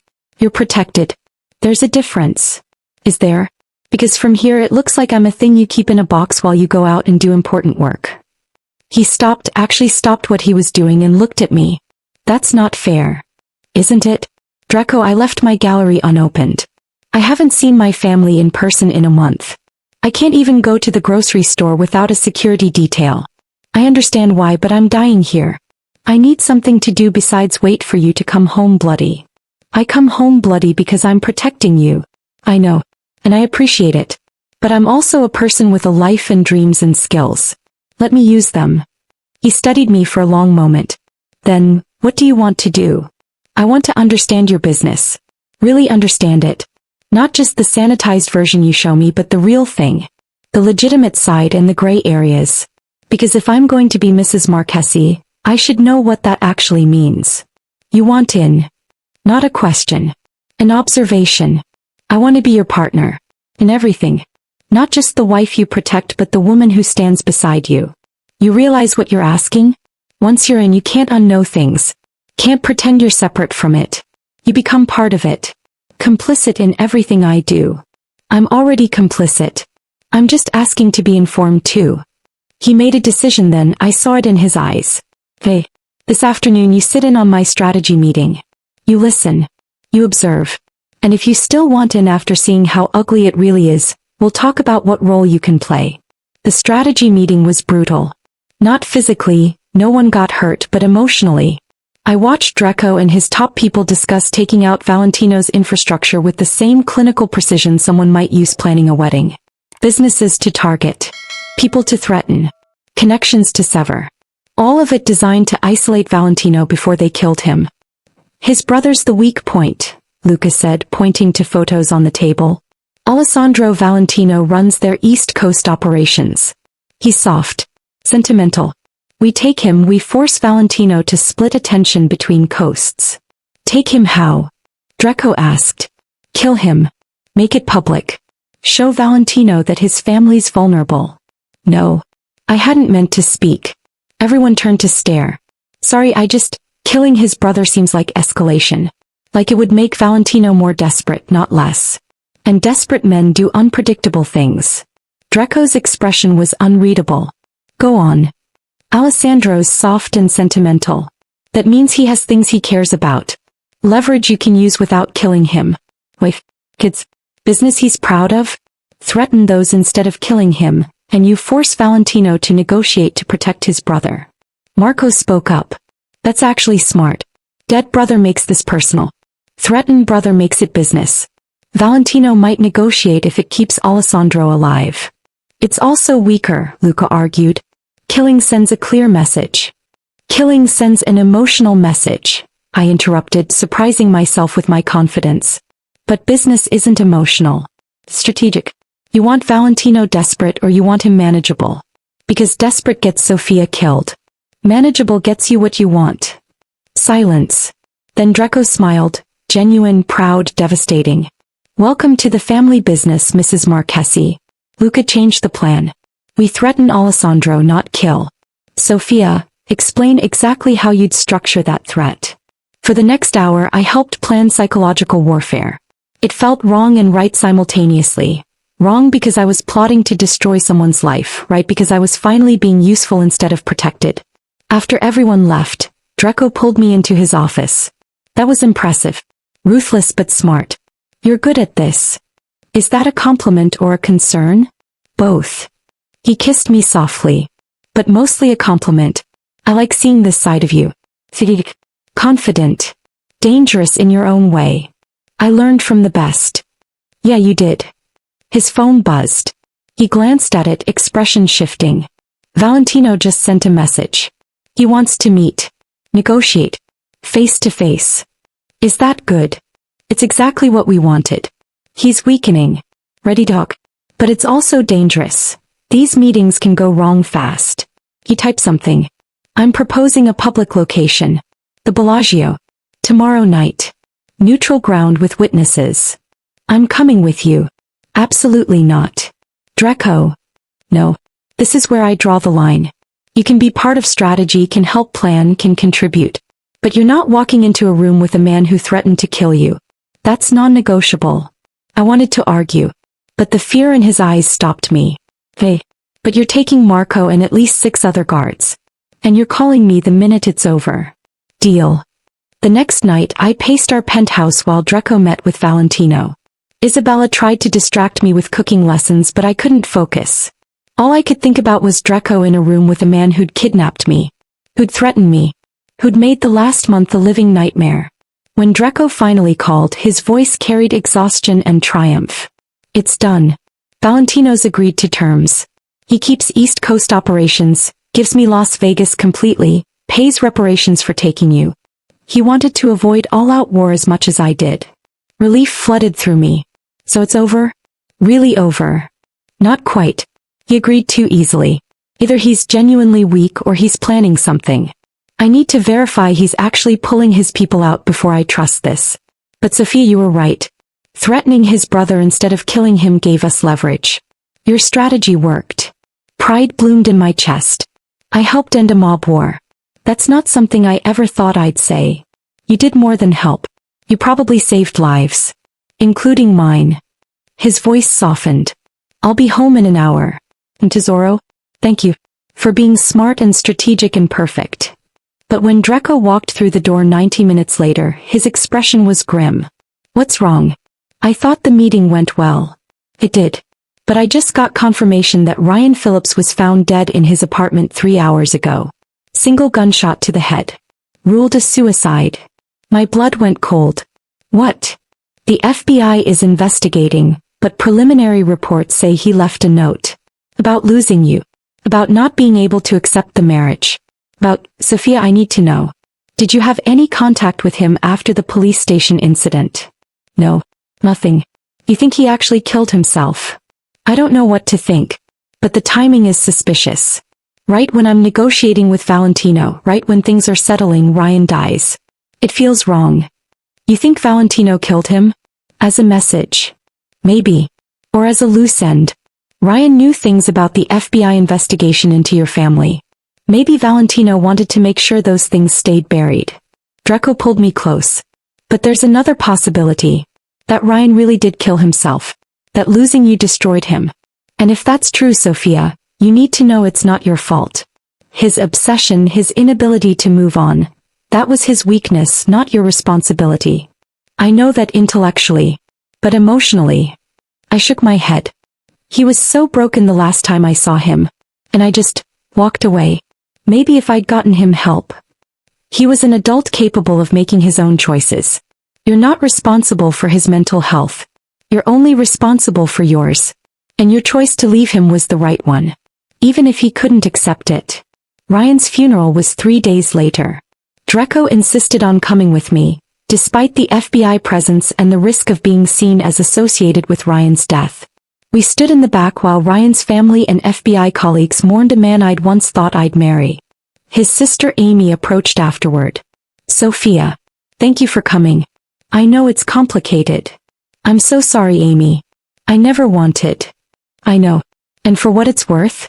Ryan wasn't himself after you left. He was obsessed. Wouldn't eat, wouldn't sleep, just kept talking about getting you back. His therapist tried to help, but she wiped tears. The FBI is investigating whether someone killed him. Whether his death was connected to his work. But between you and me, I think he just couldn't live with losing you. And that's tragic, but it's not your fault. After the funeral, Draco held my hand in the car. You okay? I don't know. I keep thinking about the last time I saw him. How broken he looked. How I just walked away. You walked toward your life. Your happiness. Your future. There's nothing wrong with that. Isn't there? 2 men have died because of me now. Ryan and... Stop. The men I killed threatened your family. They would have murdered your father. That's different than Ryan's suicide. And even Ryan's death isn't on you. His choice to not accept reality, to not move on, to let obsession consume him. Those were his choices. You're not responsible for other people's inability to handle rejection. Logically, I know that. but it still feels heavy. Then let me carry the weight with you. That's what partnership means. You helped me strategize against Valentino. Let me help you process this. He pulled me against him. We're going to go home. We're going to have dinner with Isabella. We're going to be normal for one night. And tomorrow we'll face whatever comes next. Together. Together, I echoed. I like the sound of that. 2 weeks later, Valentino's withdrawal was complete. His people left Las Vegas. His businesses closed or transferred. The war was officially over, won through strategy and psychology instead of just violence. I went back to my gallery, finally opening the exhibition I'd curated. Art from both Italian and African American artists, bridging cultures like my marriage bridged families. The opening night was packed. My family, Draco's people, art collectors, media. Draco stood beside me, proud and possessive, his hand at the small of my back. Look at this. You built this, Sophia. While I was fighting a war, you were creating something beautiful. That's who you are. Not a victim. Not a weakness. A creator. A builder. Someone who makes beauty in the middle of chaos. I couldn't have done it without you. The building, the funding, the connections. I gave you tools. You built the empire. There's a difference. He kissed my temple. I'm so proud of you, Tesoro. So incredibly proud. That night, after the gallery closed and we went home to our penthouse, I felt something shift. The war was over. Ryan was buried. Valentino was gone. My gallery was open. My family had accepted us. And Draco and I had survived everything thrown at us. We made it, I said, wrapped in his arms in our bed. Through everything. We actually made it. We did. And now we get to live. Really live. Not just survive. He tilted my face up. What do you want, Sophia? Now that the dust has settled. What does our future look like? I thought about it carefully. I want kids eventually. I want my gallery to grow. I want Sunday dinners with both our families. I want to build something lasting, not just for us but for the family we'll create. And I want you. Every version of you. The businessman and the fighter. The killer and the man who brings me coffee. All of it. That's a tall order. Can you deliver? Every single thing. Kids, Sunday dinners, growing old together. All of it. You, me. Building an empire worth passing down. He kissed me softly.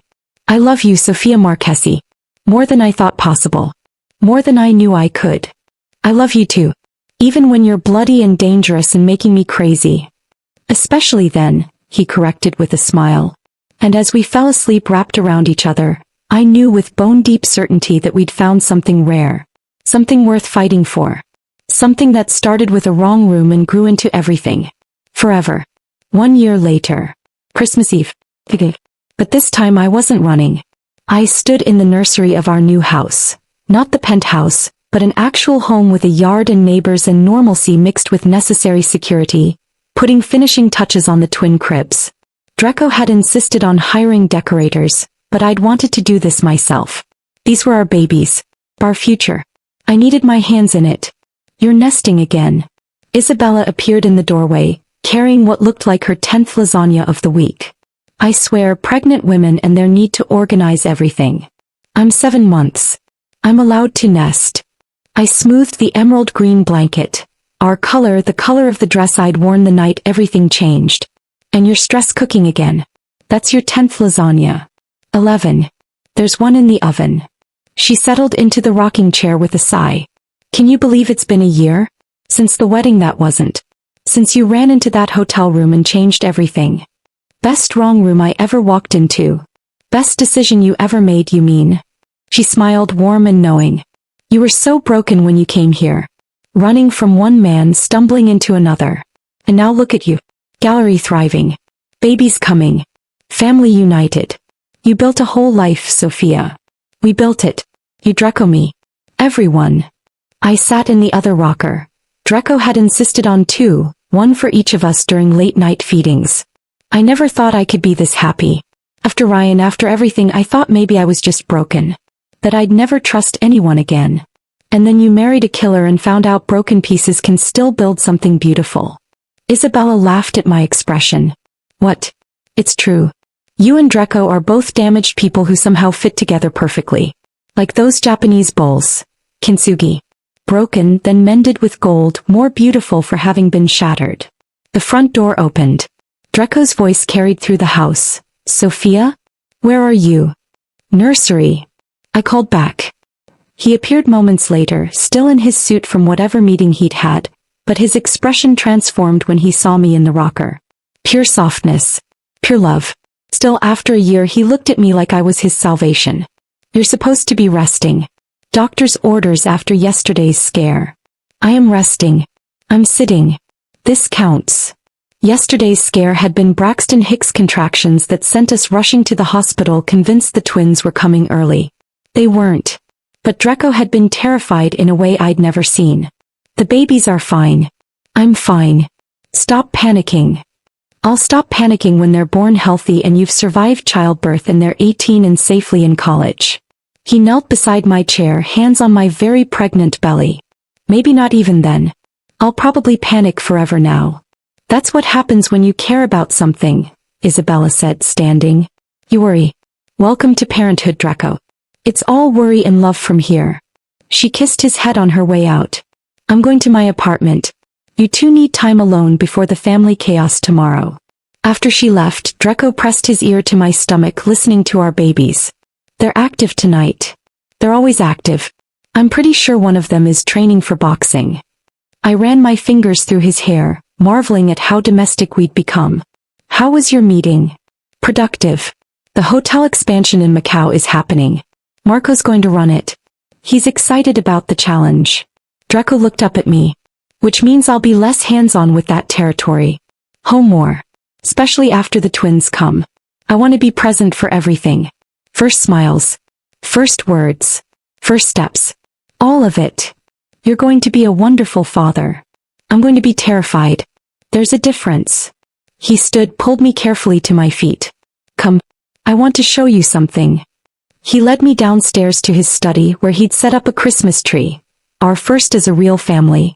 Underneath were presents wrapped in emerald and gold, but he pointed to one specific box.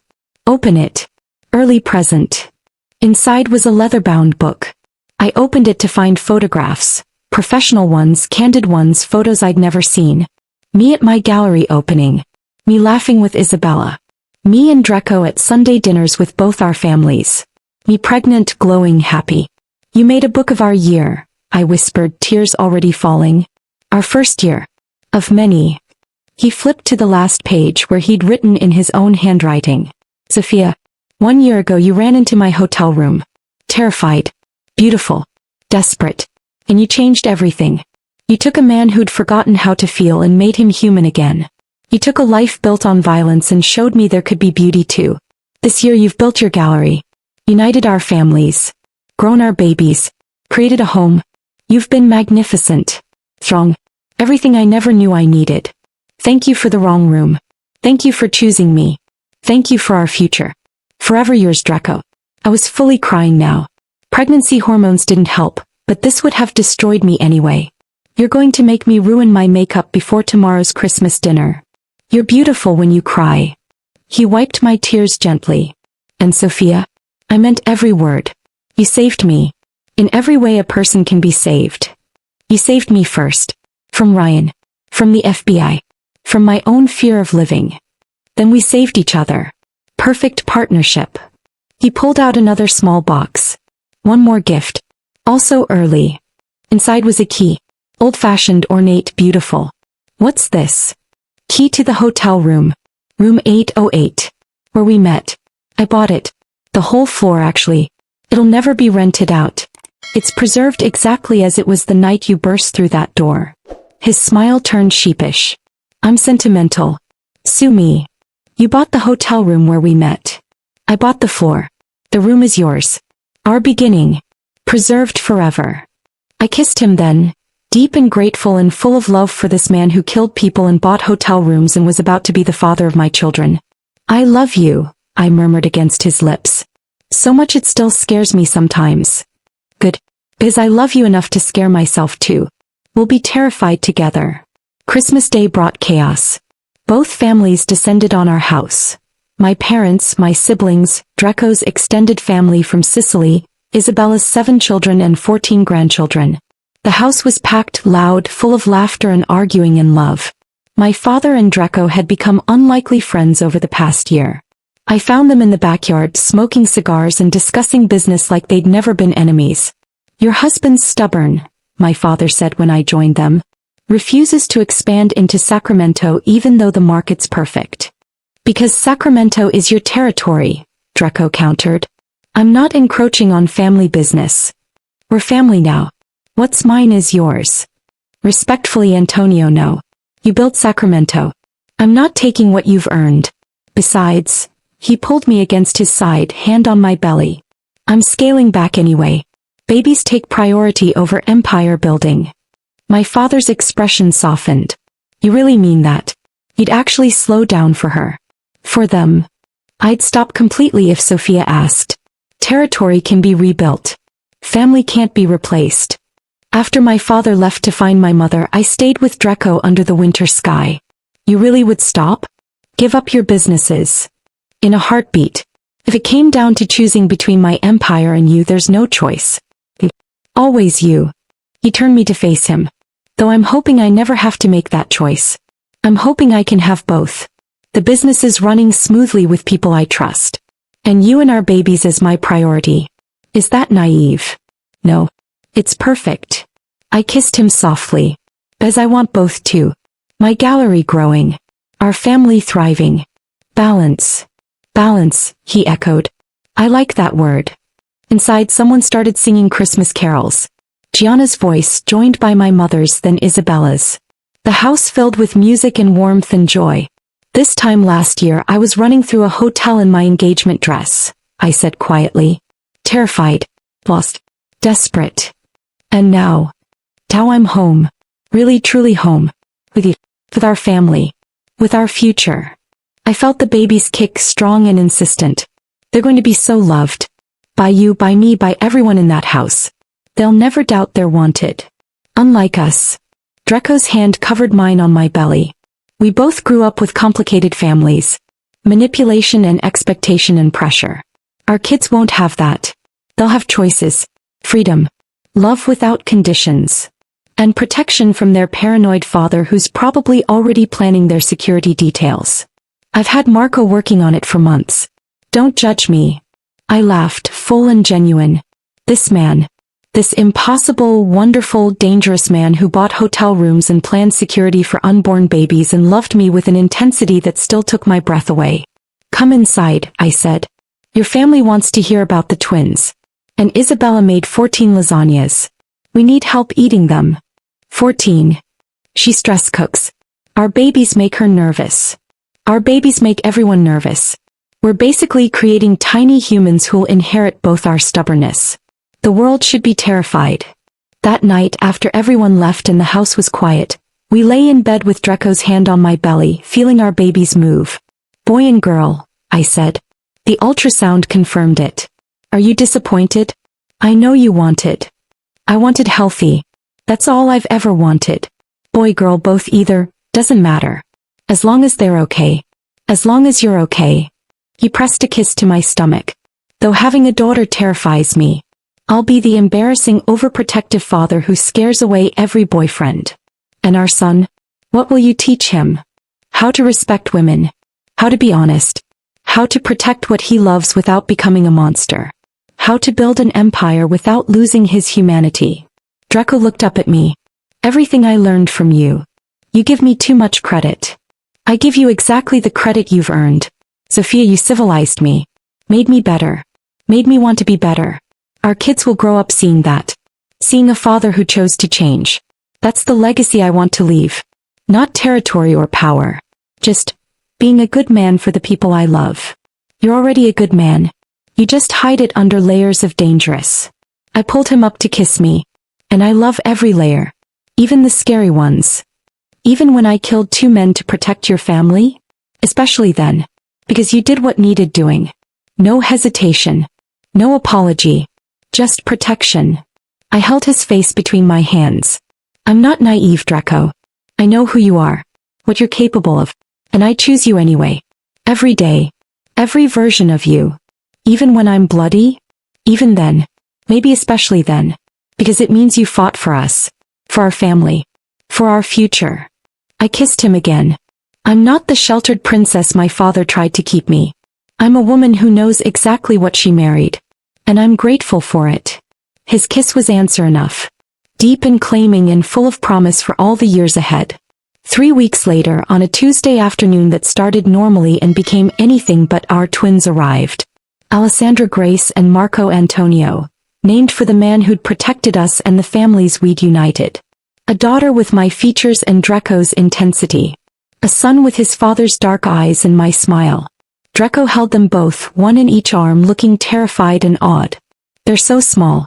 How are they so small? What if I break them? You won't break them.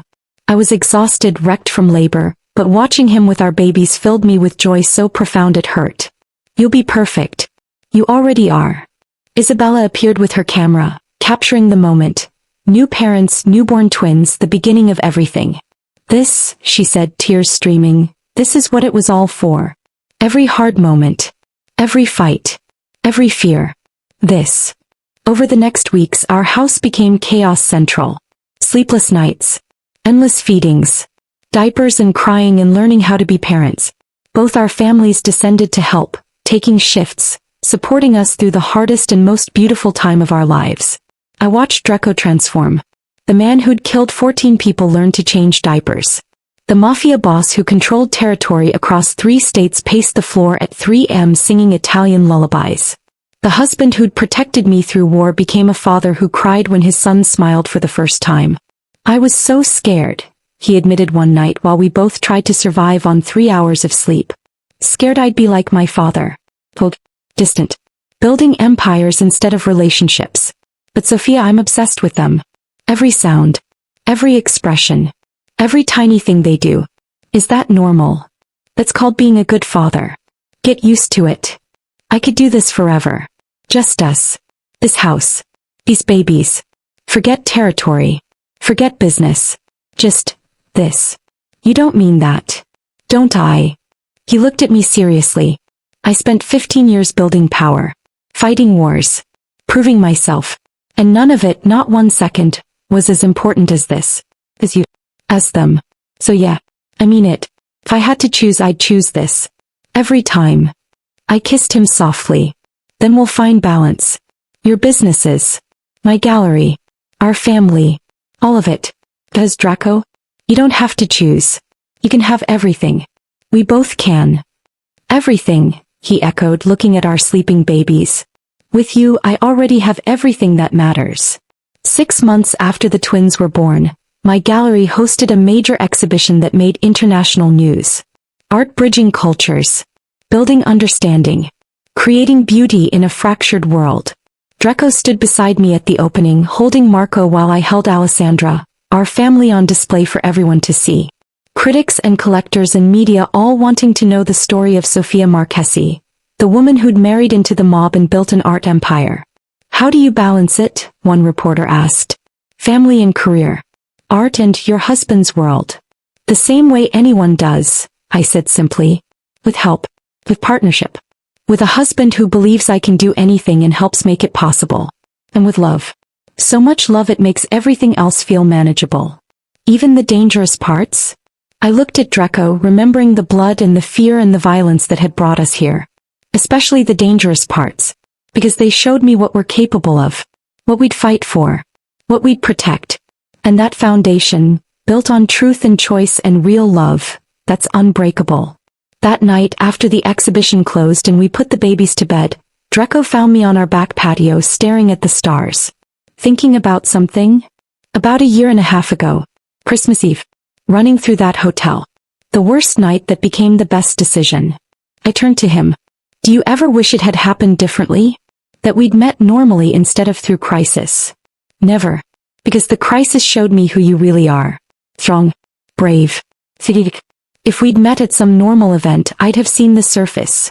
Beautiful, smart, accomplished. But I wouldn't have seen your core. The steel underneath. The woman who could survive betrayal and choose anyway. Choose me. And if I'd met you normally, I'd have seen the dangerous mafia boss. The killer. The man society says I should fear. I wouldn't have seen your gentleness. Your honor. Your capacity for love. So the wrong room was actually perfect. The wrong room was fate. I pulled him close. Or luck. Or divine intervention. Whatever brought me to your door that night, I'm grateful for it. For every second since. For every second ahead. To wrong rooms and right choices, he toasted with imaginary champagne. To rewriting destinies our fathers tried to write for us. To building something better than either of us imagined. To us, I finished. Forever us. We stood under winter stars, the sounds of our babies sleeping peacefully inside, our families finally united, our empires thriving, our love deeper than ever. And I knew with absolute certainty. Running into that wrong room had led me exactly where I needed to be. Home. With the man who'd shown me that sometimes the most dangerous choice is the safest one you'll ever make. And that love built on truth, even bloody, complicated truth, was stronger than any built on lies. My father had tried to write my story. Ryan had tried to write my story. But Draco and I had taken all of it, the manipulation, the betrayal, the violence, the fear, and rewritten it into something neither of them could have imagined. A love story. A family. An empire built on choice, not obligation. And a future that belonged to us. Forever.